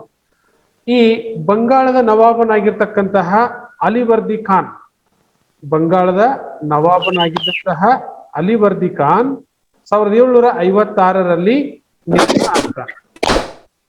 ಓಕೆ. ನಂತರ ಅವನ ಮೊಮ್ಮಗನಾದ ಸಿರಾಜ್ ಉದ್ದೌಲ್ ಅಧಿಕಾರಕ್ಕೆ ಬರ್ತಾನೆ. ಈಗ ಸದ್ಯ ಬಂಗಾಳದ ನವಾಬ ಯಾರು? ಸಿರಾಜ್ ಉದ್ದೌಲ್. ಅಲಿವರ್ದಿ ಖಾನ್ ತೀರ್ಕೊಳ್ತಾನ. ತೀರಿ ಹೋದ್ಮೇಲೆ ಅವನ ಮೊಮ್ಮಗ ಸಿರಾಜ್ ಉದ್ದೌಲ್. ನೀವು ಚಿತ್ರದೊಳಗೆ ನೋಡ್ತಾ ಇದೀರಿ ನೋಡ್ರಿ, ಹಸಿರು ಶರ್ಟ್ ಹಾಕ್ಯಾನಲ್ಲ ಅವ, ಕೈ ಮೇಲೆ ಪಾರಿವಾಳ ಇಟ್ಕೊಂಡು ನಿಂತ ನೋಡ್ರಿ, ಅವ ಸಿರಾಜ್ ಉದ್ದೌಲ್. ಅವ ಬಂಗಾಳದ ನವಾಬ ಆಗ್ತಾನ. ನೋಡ್ರಿ, ಕರ್ನಾಟಕ ಪ್ರಾಂತ್ಯಕ್ಕೆ ಇರ್ತಕ್ಕಂಥ ಮುಖ್ಯಸ್ಥನನ್ನ ನವಾಬ ಅಂತಿದ್ರು. ಹೈದರಾಬಾದ್ ಸಂಸ್ಥಾನದ ರಾಜನನ್ನ ನಿಜಾಮ ಅಂತಿದ್ರು. ಬಂಗಾಳದ ಪ್ರಾಂತ್ಯಕ್ಕೆ ಇರ್ತಕ್ಕಂಥ ಮುಖ್ಯಸ್ಥನನ್ನ ನವಾಬ ಅಂತ ಕರಿತೀವಿ. ಸಿರಾಜ್ ಉದ್ದೌಲ್ ನವಾಬ ಆದ. ಈ ಸಿರಾಜ್ ಉದ್ದೌಲ್ ಹೆಂಗಿದ್ದ? ಹೆಂಗಂದ್ರ ಯುವ ನವಾಬನಾಗಿರ್ತಕ್ಕಂಥ ಸಿರಾಜ್ ಉದ್ದೌಲ್ಗೂ ಮತ್ತು ಬ್ರಿಟಿಷರಿಗೂ 1757ರಲ್ಲಿ ಪ್ಲಾಸಿ ಎಂಬಲ್ಲಿ ಕದನ ನಡೀತು. ಚಿತ್ರದೊಳಗೆ ನೀವು ನೋಡ್ತಾ ಇದ್ದೀರಿ ನೋಡ್ರಿ. ಇವತ್ತಿನ ಪಶ್ಚಿಮ ಬಂಗಾಳದ ರಾಜ್ಯದಲ್ಲಿ ಒಂದು ಪಾಯಿಂಟ್ ಮಾಡಿ ತೋರಿಸಿದೀವಿ ನಾವು, ಅದುವೇ ಪ್ಲಾಸಿ. ಈ ಪ್ಲಾಸಿ ಅನ್ನುವಂತ ಸ್ಥಳದೊಳಗ ಸಿರಾಜ್ ಉದ್ದೌಲನಿಗೂ ಮತ್ತು ಬ್ರಿಟಿಷರಿಗೂ ಕದನ ನಡೀತು. ಅದುವೇ ಪ್ಲಾಸಿ ಕದನ. ಇದು ಪ್ಲಾಸಿ ಯುದ್ಧ ಅಲ್ಲ, ಪ್ಲಾಸಿ ಕದನ. ಹಂಗಾದ್ರೆ ಕದನಕ್ಕೂ ಯುದ್ಧಕ್ಕೂ ಇರ್ತಕ್ಕಂಥ ವ್ಯತ್ಯಾಸ ಏನು? ಒಬ್ರು ಹೇಳ್ರಿ. ಕದನ ದಿನಗಳ ನಡೆಯುತ್ರಿ, ಯುದ್ಧ ವರ್ಷಗಟ್ಟಲೆ ನಡೆಯುತ್ರಿ. ಎಸ್, ಕದನ ಕೆಲವೇ ಕಡಿಮೆ ಅವಧಿಯವರೆಗೆ ನಡೆದೈತಿ, ಬಹಳ ಒಂದಷ್ಟು ದಿನ. ಯುದ್ಧ ಅದು ಬಹಳ ದೀರ್ಘ ಅವಧಿಯವರೆಗೆ ನಡೆದೈತಿ, ವರ್ಷಗಟ್ಟಲೆ ನಡೆದೈತಿ. ಹೆಂಗಂದ್ರ ಒಂದ್ ದೊಡ್ಡ ಕಬ್ಬಿನ ಹೊಲಕ್ಕ ಬೆಂಕಿ ಬಿದ್ದಾಗ ಹೆಂಗ್ ದಗದಾಗ ಉರಿದಿತ್ತು ನೋಡ್ರಿ, ಒಣಗಿದಾಗ ಆ ಬೆಂಕಿ ಇರ್ತೈತ್ಲ, ಅದು ಯುದ್ಧ ಇದ್ದಂಗ. ಕದನ ಅಂತಂದ್ರ ಜಸ್ಟ್ ಆಕಾಶದೊಳಗ ಗುಡುಗು ಸಿಡಿಲು ಬರ್ತಿರ್ತಾವ, ಅವಾಗ ಮಿಂಚು ಬರತ್ ನೋಡ್ರಿ, ಮಿಂಚ್ ಹಿಂಗ್ ಬಂದದ್ನ ಹಿಂಗ್ ಹೋಗ್ಬಿಡ್ತೈತಿ. ಹಂಗಿದು ಕದನ ಅಂತಂದ್ರ. ಕದನ ಕಡಿಮೆ ಅವಧಿದಿರುತ್ತ, ಯುದ್ಧ ದೀರ್ಘಾವಧಿಯವರೆಗೆ ನಡೆಯುತ್ತ. ಓಕೆ. ಈಗ ಪ್ಲಾಸಿ ಕದನ 1757ರಲ್ಲಿ ನಡೀತು. ಯಾರ್ಯಾರ ಮಧ್ಯೆ ನಡೀತು? ಸಿರಾಜ್ ಉದ್ದೌಲ್ ಮತ್ತು ಬ್ರಿಟಿಷರಿಗೂ ನಡೀತು. ಓಕೆ. ಈಗ ಯಾರು ಹೇಳ್ತಾರಪ್ಪ ಅಂತಂದ್ರ, ಕದನ ಎಷ್ಟನೇ ಇಸ್ವಿ ಒಳಗೆ ನಡೀತು ಸೌಮ್ಯ? 1756. 56. ಹೌದೇನಪ್ಪ ರಮೇಶ್ ಬಂಡಿವಟ? ಅಲ್ರಿ ಸರಿ ಹಾ ಹೇಳ್ ಮತ್ ಸರಿ ಉತ್ತರ ಹೇಳು. 1757. 57. ಇನ್ನೊಂದು ಪ್ಲಸ್ ಮಾಡ್ಕೋ ಸೌಮ್ಯ ಅದಕ್ಕ. ಹ 1757 ಪ್ಲಾಸ್ಟಿಕ್ ಕದನ ನಡೀತು. ಯಾರ್ಯಾರ ಮಧ್ಯೆ ನಡೀತು ಪ್ರೀತಿ ಚಿಮ್ಮಟ್? ಸಿರಾಜ್ ಉದ್ದೌಲ್ರಿ ಮತ್ ಬ್ರಿಟಿಷರ್ ನಡುವೆ ರೀ. ಹೌದಾ, ಓಕೆ. ಸ್ವಪ್ನಾಗಣಿ ಯಾವ ಊರಾಗ ನಡೀತಿದ್ದು ಈ ಯುದ್ಧ? ಈ ಕದನ ಯಾವ ಊರಲ್ಲಿ ನಡೀತು? ಪ್ಲಾಸಿ ಒಳಗೆ ನಡೀತು. ಓಕೆ. ಪ್ಲಾಸಿ ಅನ್ನೋ ಊರು ಇವತ್ತ ಯಾವ ರಾಜ್ಯದೊಳಗೆ ಕಂಡು ಬರುತ್ತೆ? ಪಶ್ಚಿಮ ಬಂಗಾಳ. ಓಕೆ. ಪ್ಲಾಸಿ ಅನ್ನೋದು ಒಂದು ಊರು, ಇದು ಮತ್ತೇನು ಅಲ್ಲ. ಅಲ್ಲೇ ಬ್ರಿಟಿಷರಿಗೂ ಮತ್ತು ಬಂಗಾಳದ ನವಾಬ ಸಿರಾಜ್ ಉದ್ದೌಲ್ಗೂ ಕದನ ನಡೀತು. ಅದುವೇ ಪ್ಲಾಸಿ ಕದನ. ಓಕೆ. ಮುಂದೆ ಹೆಂಗ್ ನಡೀತು? ಕಾರಣ ಏನು, ಯಾರು ಹೇಳ್ತೀರಿ? ಪ್ಲಾಸಿ ಕದನಕ್ಕೆ ಕಾರಣ, ಒಂದನೇ ಕಾರಣ ಏನು? ದಸ್ತಕ್ಗಳ ದುರುಪಯೋಗ. ಎಸ್, ದಸ್ತಕಗಳ ದುರುಪಯೋಗ. ಹೇಗೆ, ಯಾರು ಹೇಳ್ತೀರಿ ವಿವರಣೆ ಕೊಟ್ಟು? ದಸ್ತಕಗಳ ದುರುಪಯೋಗ ಒಂದನೇ ಕಾರಣ. ಈ ದಸ್ತಕ ಹೇಳಿ. ಕಂಪನಿ ವ್ಯಾಪಾರಕ್ಕಾಗಿ ನೀಡಿದ ದಸ್ತಕಗಳನ್ನು ಬ್ರಿಟಿಷ್ ನೌಕರರು ದುರುಪಯೋಗ ಪಡಿಸಿಕೊಳ್ಳಲು ಈ ಮೂಲಕ ರಾಜ್ಯದ ಬೊಕ್ಕಸಕ್ಕೆ ನಷ್ಟವನ್ನುಂಟು ಮಾಡುತ್ತಿದ್ದು ಸಿರಾಜನನ್ನು ಕೆರಳಿಸಿತು. ಓಕೆ, ಕರೆಕ್ಟ್ ಅದ, ಬಟ್ ನೋಡಿ ಹೇಳ್ಬಾರ್ದು, ಸ್ವಂತ ಹೇಳಕ್ ಟ್ರೈ ಮಾಡ್ಬೇಕು. ದಸ್ತಕಗಳ ದುರುಪಯೋಗ, ಈಗಾಗಲೇ ನಾವು ಅದ್ರ ಬಗ್ಗೆ ತಿಳ್ಕೊಂಡಿದೀವಿ.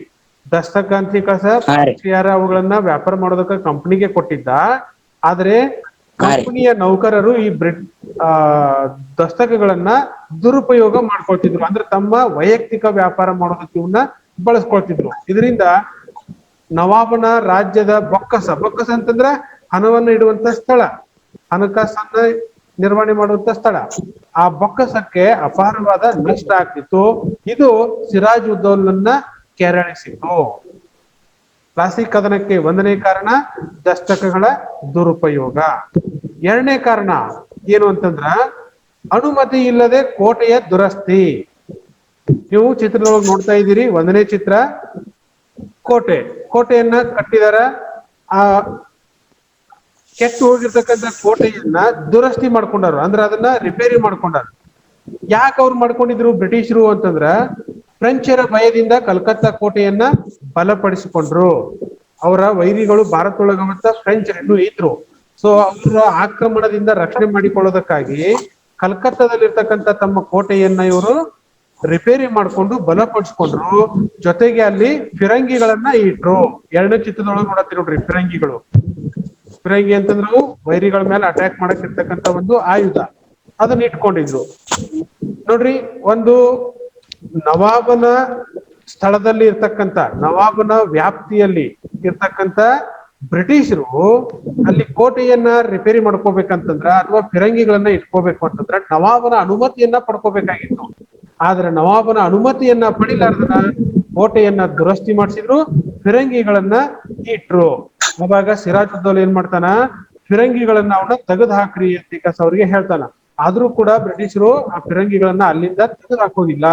ಇದರಿಂದ ಸಿರಾಜ್ ಉದ್ದೌಲ್ ಮತ್ತಷ್ಟು ಆಕ್ರೋಶಗೊಂಡನು. ಅರ್ಥ ಆಯ್ತಾ? ಎರಡನೇ ಪಾಯಿಂಟ್ ಯಾರಿಗ ಅರ್ಥ ಆಗಿಲ್ಲ ಕೇಳ್ರಿ, ಮತ್ತೊಮ್ಮೆ ರಿಪೀಟ್ ಮಾಡ್ತೀನಿ. ವಿಲಿಯಂ ಫೋರ್ಟ್ ಅನ್ನುವಂತ ಕೋಟೆಯನ್ನ ಬ್ರಿಟಿಷರು ಕಲ್ಕತ್ತಾದೊಳಗ ಕಟ್ಕೊಂಡಿದ್ರು. ಅದು ಸ್ವಲ್ಪ ಕೆಟ್ಟಿತ್ತು, ಒಡೆದೋಗಿತ್ತು ಅಂತ ಇಟ್ಕೊಳ್ರಿ. ಅದನ್ನ ದುರಸ್ತಿ ಮಾಡ್ಕೊಂಡ್ರು. ಯಾರು? ಬ್ರಿಟಿಷರು. ದುರಸ್ತಿ ಅಂತಂದ್ರ ರಿಪೇರಿ ಮಾಡ್ಕೊಂಡ್ರು. ರಿಪೇರಿ ಮಾಡ್ಕೋಬೇಕಂತ ಬಂಗಾಳದ ನವಾಬನ ಅನುಮತಿಯನ್ನ ಪಡಿಬೇಕಾಗಿತ್ತು. ಅನುಮತಿ ಪಡಿಲಾರದನ ದುರಸ್ತಿ ಮಾಡ್ಕೊಂಡು ಅಲ್ಲಿ ಫಿರಂಗಿಗಳನ್ನ ಇಟ್ರು. ಯಾರ ಬೈದಿಂದ? ಫ್ರೆಂಚರ ಬೈದಿಂದ. ಆದ್ರೆ ನವಾಬ ಏನ ತಿಳ್ಕೊಂಡ್ಬಿಟ್ಟ, ನಮ್ಮ ಮ್ಯಾಗನ ಇವರು ಮುಂದಿನ ದಿನಗಳಲ್ಲಿ ದಾಳಿ ಮಾಡ್ತಾರ, ಅದ್ರ ಸಂಬಂಧ ಈಗ ಇವರು ಕೋಟೆಗಳನ್ನ ಭದ್ರಪಡಿಸ್ಕೊಂಡಲ್ಲೇ ಫಿರಂಗಿಗಳನ್ನ ಇಡಾತಾರ. ಅದಕ್ಕಾಗಿ ಅವೇನ್ ಮಾಡ್ಬಿಟ್ಟ ಸಿರಾಜ್ ಉದ್ದೌಲ್, ನೀವು ಅಲ್ಲಿ ಕಟ್ಟಿಕೊಂಡಿರ್ತಕ್ಕಂಥ ಇಟ್ಕೊಂಡಿರ್ತಕ್ಕಂಥ ಫಿರಂಗಿಗಳನ್ನ ತೆಗೆದು ಹಾಕ್ರಿ ಅಂತ ಹೇಳಿ ಸಿರಾಜ್ ಉದ್ದೌಲ್ ಬ್ರಿಟಿಷರಿಗೆ ಸೂಚಿಸ್ತಾನ. ಅವರು ಅದನ್ನ ಪಾಲಿಸೋದಿಲ್ಲ.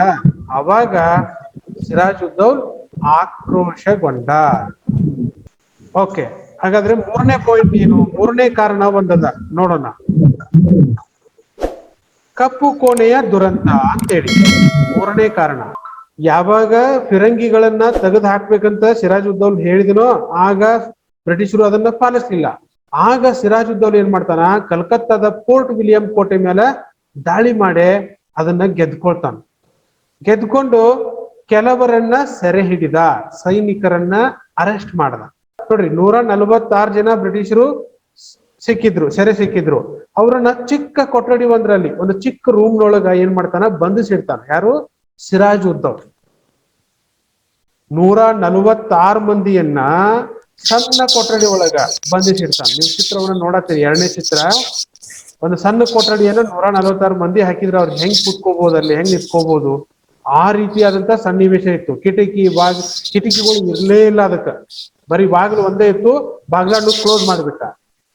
ಇದರಿಂದ ಆ 146 ಜನರಲ್ಲಿ 123 ಮಂದಿ ಸತ್ತು ಹೋದ್ರು, ಅಸು ನೀಗಿದರು.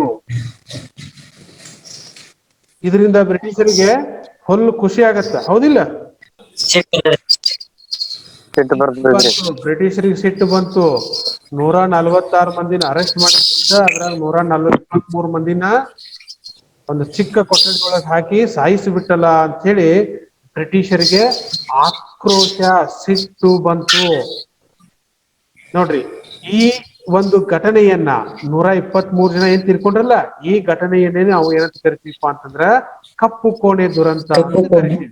ಕಪ್ಪು ಅಂತಂದ್ರ ಕಿಟಕಿ ಇರ್ಲಿಲ್ಲ, ಇರೋದೊಂದೇ ಬಾಗಿಲು. ಆ ಬಾಗಿಲನ್ನು ಮುಚ್ಚಿದಾಗ ಎಲ್ಲ ಕತ್ಲಾತು.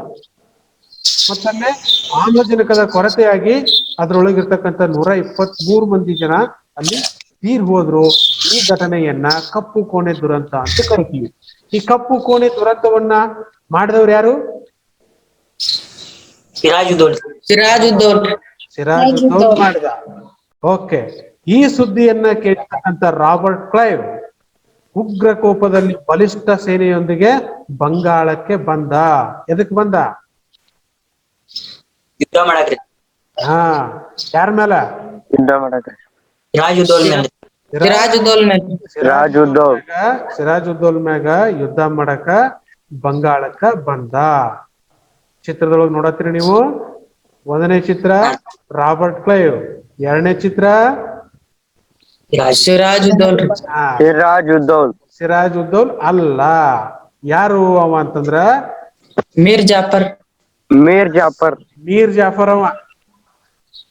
ಮೀರ್ ಜಾಫರ್ ಏನಿದ್ದಪ್ಪ ಅಂತಂದ್ರ ಅವ ಸೇನಾಪತಿ ಇದ್ದ. ಯಾರ ಹತ್ರ ಅಂತಂದ್ರ ಸಿರಾಜುದ್ದೌಲ್ನ ಸೈನ್ಯದಲ್ಲಿ ಸೇನಾಪತಿ ಇದ್ದ ಮೀರ್ ಜಾಫರ್. ಆ ಮೀರ್ ಜಾಫರ್ನಿಗೆ ಒಂದು ಆಸೆ ತೋರಿಸ್ತಾನಿವ. ಯಾರು? Robert Clive. ಏನಂತೇಳಿ, ಸಿರಾಜುದ್ದೌಲ್ಗೂ ನನಗೂ ಈಗ ಕದನ ಅದ, ಯುದ್ಧ ಅದ. ಈ ಕದನದೊಳಗ ನೀನು ನಿನ್ನ ಸೈನ್ಯ ತೆಗೆದುಕೊಂಡು ತಟಸ್ಥವಾಗಿ ಇದ್ದು ಬಿಡು, ಯುದ್ಧ ಮಾಡ್ಲಾರ್ದ ಹಿಂಸರ್ಬಿಡು. ಅವಾಗ ನಾನು ಸಿರಾಜುದ್ದೌಲ್ನನ್ನ ಸೋಲಿಸ್ತೀನಿ, ನಂತರ ನಿನ್ನನ್ನ ಬಂಗಾಳದ ನವಾಬನನ್ನಾಗಿ ಮಾಡ್ತೀನಿ ಅಂತೇಳಿ ಈ ಸೇನಾಪತಿ ಆಗಿರ್ತಕ್ಕಂಥ ಮೀರ್ ಜಾಫರ್ನಿಗೆ ಆಮಿಷವನ್ನ ಒಡ್ಡಿದ, ಆಸೆ ತೋರಿಸಿದ. ಅರ್ಥ ಆಯ್ತಾ?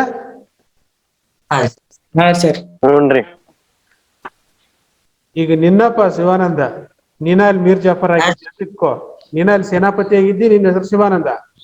ನೀ ಯುದ್ಧದೊಳಗ ತಟಸ್ಥ ಆಗಿಬಿಡುವ. ಸುಮಾರು ಅರ್ಧ ಸೈನ್ಯ ನಿನ್ನ ಹತ್ರ ಇರುತ್ತ. ಸೈನ್ಯ ನೀ ಆರ್ಡರ್ ಮಾಡಿದ್ರನ ನಿನ್ ಸೈನ್ಯ ಅಲ್ಲಿ ಇದ್ರೊಳಗೆ ಭಾಗವಹಿಸ್ತೈತಿ. ನೀ ಆರ್ಡರ್ ಮಾಡಕ್ ಹೋಗ್ಬೇಡ, ಸುಮ್ಮನೆ ನೋಟ್ರಲ್ಲಿ ನಿಂತ್ಬಿಡು. ಅವ್ನ್ ಸೋಲ್ತಾನ, ಅವಾಗ ನಿನ್ನ ಬಂಗಾಳದ ನವಾಬನನ್ನಾಗಿ ಮಾಡ್ತೀನಿ ಅಂತ ಅಂದಾಗ ಆಟೋಮೆಟಿಕ್ ಆಗಿ ನೀನು ರಾಜದ್ರೋಹಿ ಆಗಿರ್ಲಿಲ್ಲ ಅಂತಂದ್ರ ಒಪ್ಕೊಳ್ಳೋದಿಲ್ಲ. ರಾಜದ್ರೋಹಿ, ಆಮಿಷಕ್ಕೆ ಒಳಗಾಗೋ ವ್ಯಕ್ತಿ ಆಗಿದ್ದಿ ಅಂತಂದ್ರ ಬ್ರಿಟಿಷರು ಹೇಳಿದಂಗ ಹೇಳ್ತಿ, ಹೌದಿಲ್ಲ?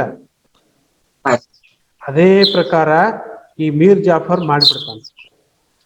ಅದಕ್ಕಿಂತ ಮುಂಚೆ ಈ ರಾಬರ್ಟ್ ಕ್ಲೈವ್ ಏನ್ ಮಾಡ್ತಾನ ಅಂತಂದ್ರ, ಸಿರಾಜುದ್ದೌಲ್ನಿಗೆ ಒಂದು 3 ಜನ ವಿರೋಧಿಗಳಿದ್ರು. ಯಾರ್ಯಾರಂತಂದ್ರೆ ಅವರು ಮಾಣಿಕ್ ಚಂದ್, ಓಮಿ ಚಾಂದ, ಜಗತ್ ಸೇಠ್ ನಾವು ಬಂಗಾಳದ ಲೇವಾದೇವಿಗಾರ ಅಂತಂದ್ರ ಬಡ್ಡಿ ಹಣ ಕೊಡ್ತಾರಲ್ಲ, ಅವರನ್ನ ಲೇವಾದೇವಿಗಾರರು ಅಂತ ಕರಿತೀವಿ.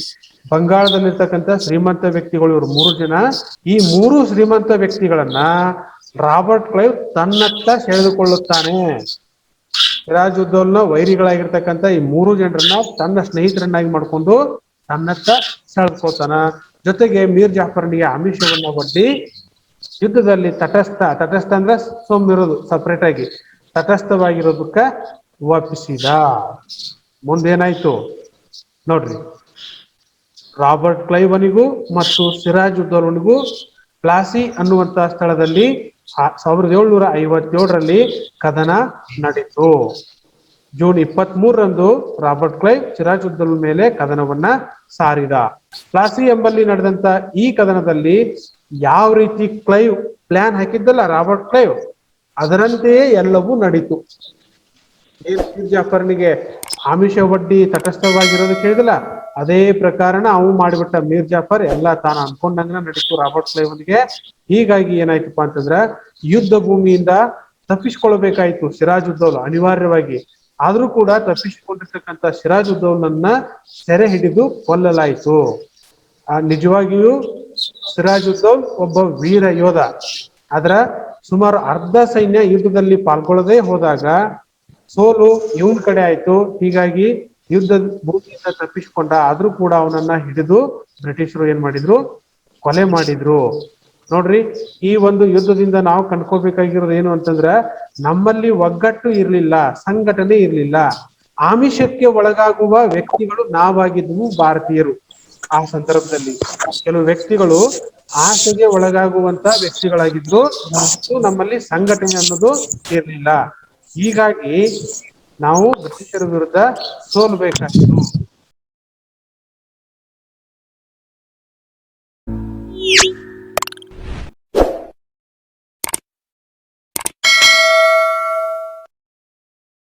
ಈ ಯುದ್ಧ ಅಥವಾ ಈ ಕದನ ಭಾರತೀಯರ ಶ್ರೀಶೈಲ ಭಾರತೀಯರಲ್ಲಿ ಇದ್ದಂತಹ ಅನೈಕ್ಯತೆ, ಅಸಂಘಟನೆ ಮತ್ತು ಈ ಕಾಲದ ವ್ಯಾಪಾರಿ ವರ್ಗದಲ್ಲಿದ್ದಂತ ಲೋಭಿತನವನ್ನ ಪ್ರದರ್ಶಿಸಿತು. ಲೋಭಿತನ ಅಂದ್ರೆ ಆಸೆ ಬುರುಕುತನವನ್ನ ಪ್ರದರ್ಶನ ಮಾಡ್ತು. ಹೌದು ಇಲ್ವಾ? ಹಾ ಸರ್. ಓಕೆ. ಎರಡನೇ ಪರಿಣಾಮ, ಮೀರ್ ಜಾಫರ್ ಬಂಗಾಳದ ನವಾಬ ಆದ. ಬ್ರಿಟಿಷರು ಕೊಟ್ಟ ಮಾತಿನಂತೆ ಮೀರ್ ಜಾಫರ್ನನ್ನ ಬಂಗಾಳದ ನವಾಬನನ್ನಾಗಿ ಮಾಡಿದ್ರು. ಮತ್ತ ನೋಡ್ರಿ, ಈಸ್ಟ್ ಇಂಡಿಯಾ ಕಂಪನಿ ಐತಲ್ಲ, ಇದು ಬಂಗಾಳ ಪ್ರಾಂತದೊಳಗ ವ್ಯಾಪಾರ ನಡೆಸೋದಕ್ಕ ಅನಿರ್ಬಂಧಿತ ಹಕ್ಕನ್ನ ಪಡಿತು. ಬೇಕಾದಷ್ಟು ವ್ಯಾಪಾರ ಮಾಡಬಹುದು, ಸುಂಕ ಮುಕ್ತ ಅಂತ ಹೇಳಿ ಇದರಿಂದ ಹಕ್ಕನ್ನ ಪಡಿತು. ಮತ್ತು ತಾವ್ ಹೇಳಿದ ವ್ಯಕ್ತಿಯನ್ನೇ, ತಮಗ್ ಬೇಕಾಗಿರ್ತಕ್ಕಂಥ ವ್ಯಕ್ತಿಯನ್ನೇ ಇವರೇ ನವಾಬ್ನನ್ನಾಗಿ ಮಾಡ್ಯಾರ ಅಂತಂದ್ರ ಬ್ರಿಟಿಷ್ ಹೆಂಗ್ ಹೇಳ್ತಾರೋ ಹಂಗ ನವಾಬ ಕೇಳ್ಬೇಕು. ಅವರು ವ್ಯಾಪಾರ ಬೇಕಾದಷ್ಟು ಮಾಡ್ತೀನಿ ಅಂತಂದ್ರೆ ಮಾಡಬಹುದಾಯ್ತು. ಪ್ರಾರಂಭದಲ್ಲಿ ಬಂಗಾಳದ ಫೋರ್ಟ್ ವಿಲಿಯಂ ಕೋಟೆ ಮೇಲೆ ಆಕ್ರಮಣ ಮಾಡಿ ಅದನ್ನ ಗೆದ್ದು 146 ಸೈನಿಕರನ್ನ ಅರೆಸ್ಟ್ ಮಾಡಿದವ ಯಾರ?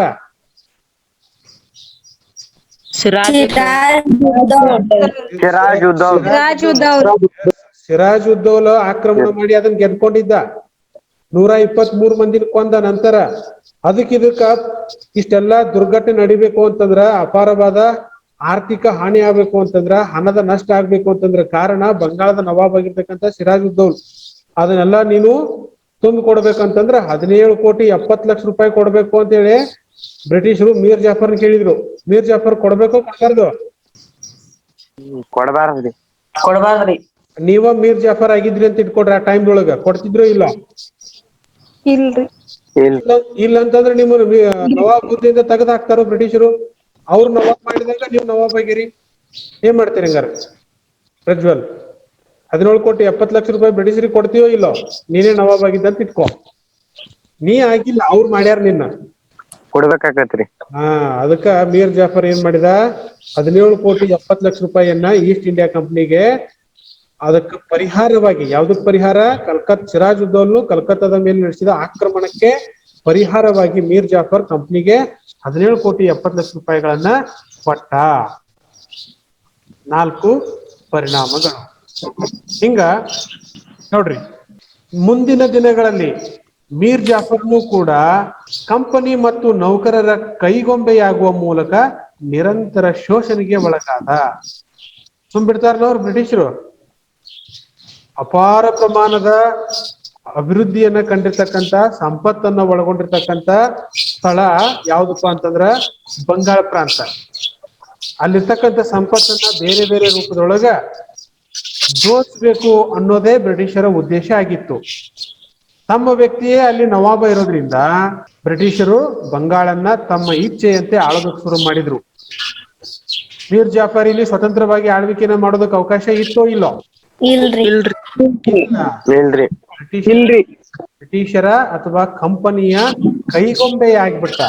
ಹಿಂಗಾಗಿ ಅವ್ರು ಕೇಳಿದಷ್ಟು ಹಣ ಕೊಡ್ಬೇಕಾತ್. 17 ಕೋಟಿ ಅಂದ್ರೆ ಕಡಿಮೆನಾ? ಇದು ಈಗಿನ ಟೈಮ್ದೊಳಗಲ್ಲ, ಅವಾಗಿನ ಕಾಲದೊಳಗ 17 ಕೋಟಿ ಅಂತಂದ್ರೆ ಇವತ್ತು ಸಾವಿರಾರು ಕೋಟಿ ಇದ್ದಂಗ. ಅಷ್ಟು ಹಣ ಕೊಡ್ಬೇಕಾತು. ಮುಂದಿನ ದಿನಗಳಲ್ಲಿ ಅವರು ತೀವ್ರವಾಗಿರ್ತಕ್ಕಂಥ ವ್ಯಾಪಾರವನ್ನ ಮಾಡಕತ್ರು. ಯಾವುದೇ ರೀತಿಯ ಸುಂಕ ತೆರಿಗೆ ಬಂಗಾಳದ ನವಾಬ ಮೀರ್ ಜಾಫರ್ಗೆ ಬರ್ಲಿಲ್ಲ. ಈ ರೀತಿ ಮೀರ್ ಜಾಫರ್ನಿಗೆ ಏನಾಗಿತ್ತು? ಶೋಷಣೆ ಆಗಾಕಿತ್ತು. ಇದರಿಂದ ಬಂಗಾಳದ ನವಾಬನಾಗಿರ್ತಕ್ಕಂಥ ಮೀರ್ ಜಾಫರ್ನ ಹಣಕಾಸು ಅಥವಾ ಬೊಕ್ಕಸ ಬರಿದಾಯಿತೇ ವಿನಃ ಧನ ಪಿಸಾಚಿಗಳಾಗಿರ್ತಕ್ಕಂಥ ಕಂಪನಿಯ ಅಧಿಕಾರಿಗಳ ಹಸಿವು ತೀರಲಿಲ್ಲ. ಕೃಷಿ ಅಂತಂದ್ರ ಹಸಿವು, ಬರೇ ಬಂಗಾಳದ ಸಂಪತ್ತನ್ನ ದೋಚಬೇಕು ಅನ್ನೋದು ಅವರ ಆಸೆ ಆಗಿತ್ತು. ಅದಕ್ಕೆ ಅವ್ರನ್ನ ನಾವು ಧನ ಪಿಸಾಚಿಗಳು ಅಂತ ಕರೆದರಿಲ್ಲಿ. ಅವರ ಆಸೆ ತೀರ್ಲಿಲ್ಲ. ಬದಲಾಗಿ ಬಂಗಾಳದ ನವಾಬನ ಹಣಕಾಸಿನ ಬೊಕ್ಕಸ ಏನಾಯ್ತು? ಖಾಲಿ ಆಯ್ತು.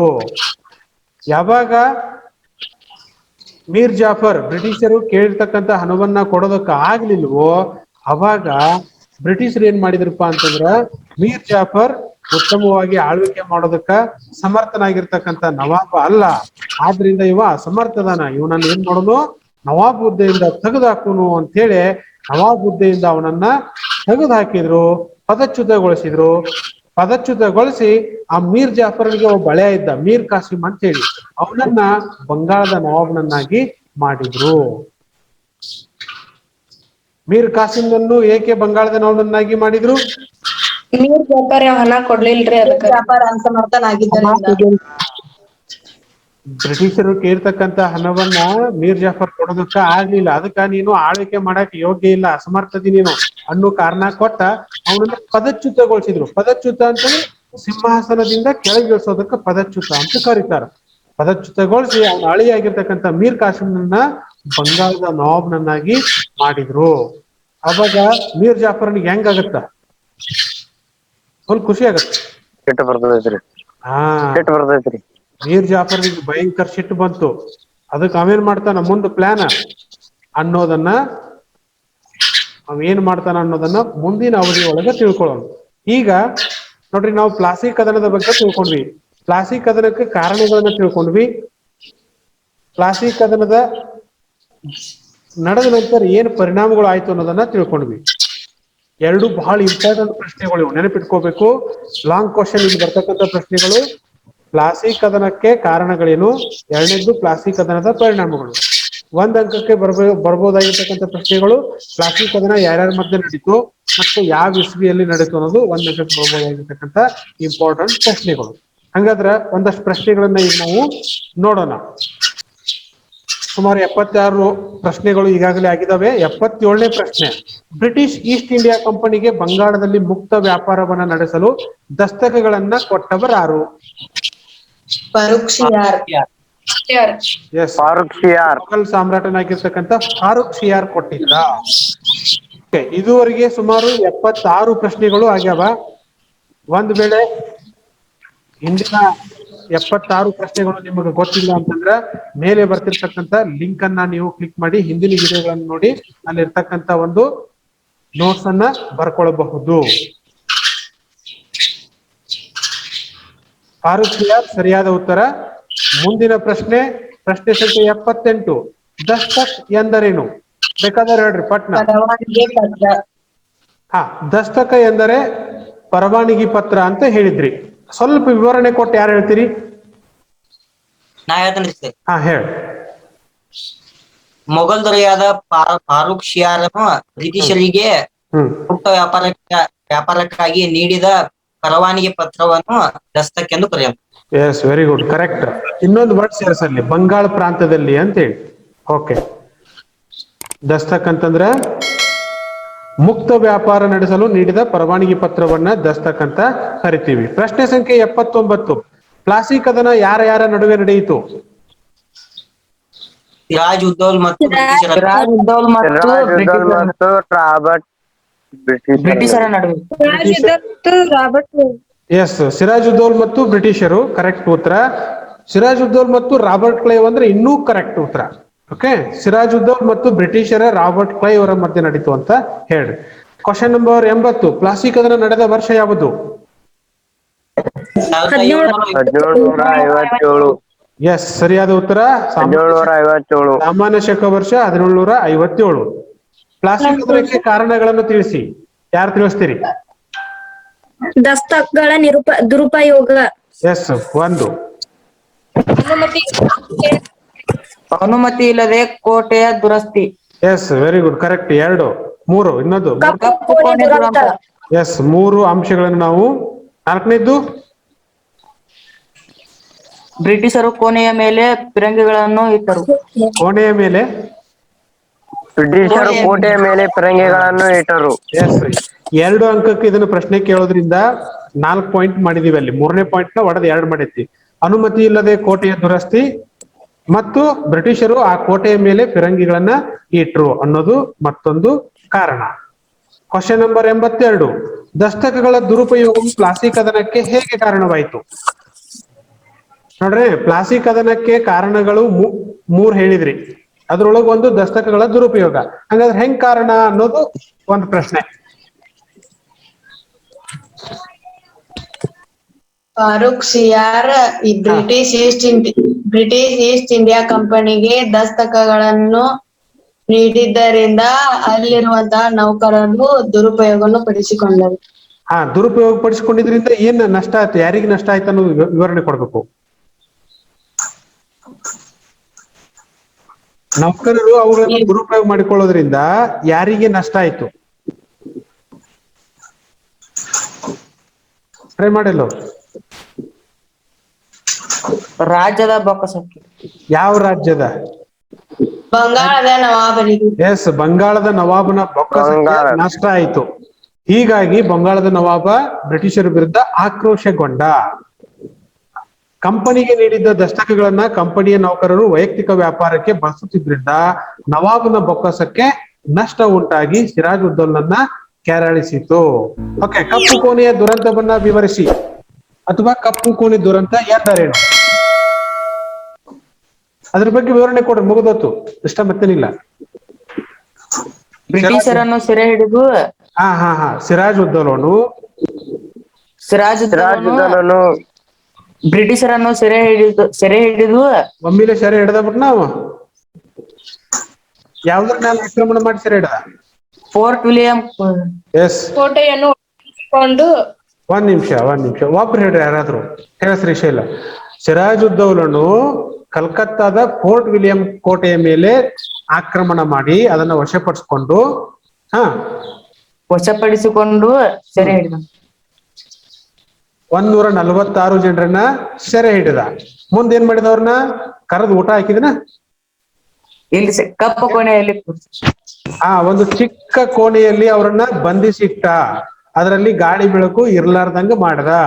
ಇದರಿಂದ 123 ಜನ ಅಸುನೀಗಿದರು. ಈ ಘಟನೆಯನ್ನ ಕಪ್ಪು ಕೋಣೆಯ ದುರಂತ ಅಂತ ಹೇಳಿ ಕರಿತೀವಿ. ಹೌದಲ್ಲ? ಓಕೆ, ಸರಿ ಉತ್ತರ. ನೋಡೋಣ ಸರಿ, ಅವನ ಪಾಯಿಂಟ್ಸ್ ಮಾಡಿ ಹೇಳ್ಬೇಕು. ಸಿರಾಜ್ ಉದ್ದೌಲ್ ಕಲ್ಕತ್ತಾದ ಫೋರ್ಟ್ ವಿಲಿಯಂ ಕೋಟೆಯನ್ನ ಗೆದ್ಕೊಂಡ. ಆ ಆಕ್ರಮಣದಲ್ಲಿ ಸಿಕ್ಕಂತ 146 ಬ್ರಿಟಿಷರನ್ನ ಚಿಕ್ಕ ಕೊಠಡಿಯಲ್ಲಿ ಬಂಧಿಸಿಟ್ಟ. ಅವರಲ್ಲಿ 123 ಜನ ಸತ್ರು. ಇದುವೇ ಕಪ್ಪು ಕೋಣೆಯ ದುರಂತ. ಓಕೆ, ರಾಬರ್ಟ್ ಕ್ಲೈವನ ಕುಟಿಲತೆ, ಮೋಸಗಾರಿಕೆ ಬ್ರಿಟಿಷರು ಪ್ಲಾಸಿ ಕದನದಲ್ಲಿ ವಿಜಯವಾಗಲು ಕಾರಣವಾಯಿತು. ಸಮರ್ಥಿಸಿ ಅಂತ ಕ್ವಶನ್ ಕೇಳಬಹುದು. ಕ್ವಶನ್ ಸರಿ ರಿಪೀಟ್ ಮಾಡತ್ತೀನಿ. ರಾಬರ್ಟ್ ಕ್ಲೈವನ ಕುಟಿಲತೆ ಅಂದ್ರೆ ಮೋಸಗಾರಿಕೆಯು ಬ್ರಿಟಿಷರು ಪ್ಲಾಸಿ ಕದನದೊಳಗೆ ಗೆಲ್ಲೋದಕ್ಕೆ ಕಾರಣ ಆಯ್ತು. ಅವ್ ಪ್ಲಾನ್ ಹಾಕ್ಲಿಲ್ಲ ಅಂತಂದ್ರ 3 ಜನರನ್ನ ತನ್ನ ಕಡೆ ಸೆಳೆಕೊಂಡ. ಮೀರ್ ಜಾಫರ್ನನ್ನ ಕದನದೊಳಗ ಸಪರೇಟ್ ಇರುವಂಗ ನೋಡ್ಕೊಂಡ. ಈ ರೀತಿ ಅವ ಕುಟಿಲತೆ ಮಾಡ್ಲಿಲ್ಲ ಅಂತಂದ್ರ ಗೆಲ್ಲಕ್ ಆಗ್ತಿತ್ತುನ? ಅದನ್ನ ನಾ ಹೇಳಿದ್ರನ್ನ ನೀವು ಅಲ್ಲಿ ಸಮರ್ಥನೆ ಮಾಡ್ಬೇಕಾಗತ್ತ. ಇದೇ ಪ್ರಶ್ನೆಯನ್ನ ಹೆಂಗ್ ಕೇಳ್ಬಹುದು? ಭಾರತೀಯರ ಅನೈಕ್ಯತೆ, ಅಸಂಘಟನೆ, ಲೋಭಿತನವು ಪ್ಲಾಸಿ ಕದನದಲ್ಲಿ ಭಾರತೀಯರ ಸೋಲಿಗೆ ಕಾರಣವಾಯ್ತು ಹೇಗೆ ಅಂತ ಕೇಳ್ಬಹುದು. Okay, 2 point. ರಾಬರ್ಟ್ ಕ್ಲೈವನು ಮಾಣಿಕ್ ಚಂದ್, ಉನ್ನಿಚಾಂದ, ಜಗತ್ ಶೇಟ್ರನ್ನ ತನ್ನತ್ತ ಸೆಳೆದುಕೊಂಡ. ಇನ್ನೊಂದು ಪಾಯಿಂಟ್, ಮೀರ್ ಜಾಫರ್ನಿಗೆ ನವಾಬ್ನನ್ನಾಗಿ ಮಾಡುವ ಆಸೆಯನ್ನ ಬಟ್ಟಿ ತಟಸ್ಥವಾಗಿರುವಂತೆ ಮಾಡಿದ. 2 ಕಾರಣದಿಂದಾಗಿ ಬ್ರಿಟಿಷರು ಪ್ಲಾಸಿ ಕದನದಲ್ಲಿ ಗೆಲ್ಲೋದಕ್ಕೆ ಸಾಧ್ಯ ಆಯಿತು. ಓಕೆ, ಪ್ಲಾಸಿ ಕದನದ ಪರಿಣಾಮಗಳು ಏನು? 4. ಒಬ್ಬೊಬ್ರು ಒಂದೊಂದು ಹೇಳ್ಬಿಟ್ರೆ ಕ್ಲಿಯರ್ ಆನ್ಸರ್. ಪ್ಲಾಸಿ ಕದನದ ಪರಿಣಾಮ. ನವಾಬನು ಇನ್ನೊಂದ್ಸರಿ ಹೇಳೋದು. ಮೀರ್ ಜಾಫರ್ ಬಂಗಾಳದ ನವಾಬನಾದನು. ಎಸ್, ಮೀರ್ ಜಾಫರ್ ಬಂಗಾಳದ ನವಾಬ್ ಆದ. Very good one. ಮತ್ತೆ ಎರಡನೇದು ಇಷ್ಟು. ಸಿರಾಜ್ ಉದ್ದೌಲ್ ಮತ್ತು ಬ್ರಿಟಿಷರ ನಡುವೆ ಯುದ್ಧ ನಡೆಯಿತು. ನಡೀತು. ಅದ್ ನಡೆದಿದ್ರ ಪರಿಣಾಮ ಏನು ಅಂತ ಪ್ರಶ್ನೆ.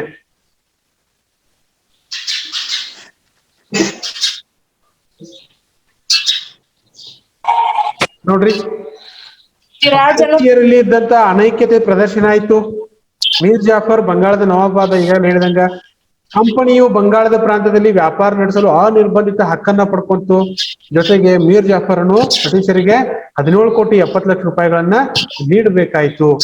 ಇವೆಲ್ಲ ಪರಿಣಾಮನ ಹೌದಲ್ಲ? ಹಾ ಸರ್. ಎಸ್. ಅಲಿ ವಾರ್ದಿ ಖಾನನ ಮೊಮ್ಮಗನ ಹೆಸರೇನು? ಮೀರ್ ಕಾಸಿಂ. ಮೀರ್ ಕಾಸಿಂ. ಸಿರಾಜ್ ಉದ್ದೌಲ್ ರೀ. ಎಸ್, ಸಿರಾಜ್ ಉದ್ದೌಲ್ ಸರಿಯಾದ ಉತ್ತರ. ಮೀರ್ ಕಾಸಿಂ ಯಾರ ಮೊಮ್ಮಗ?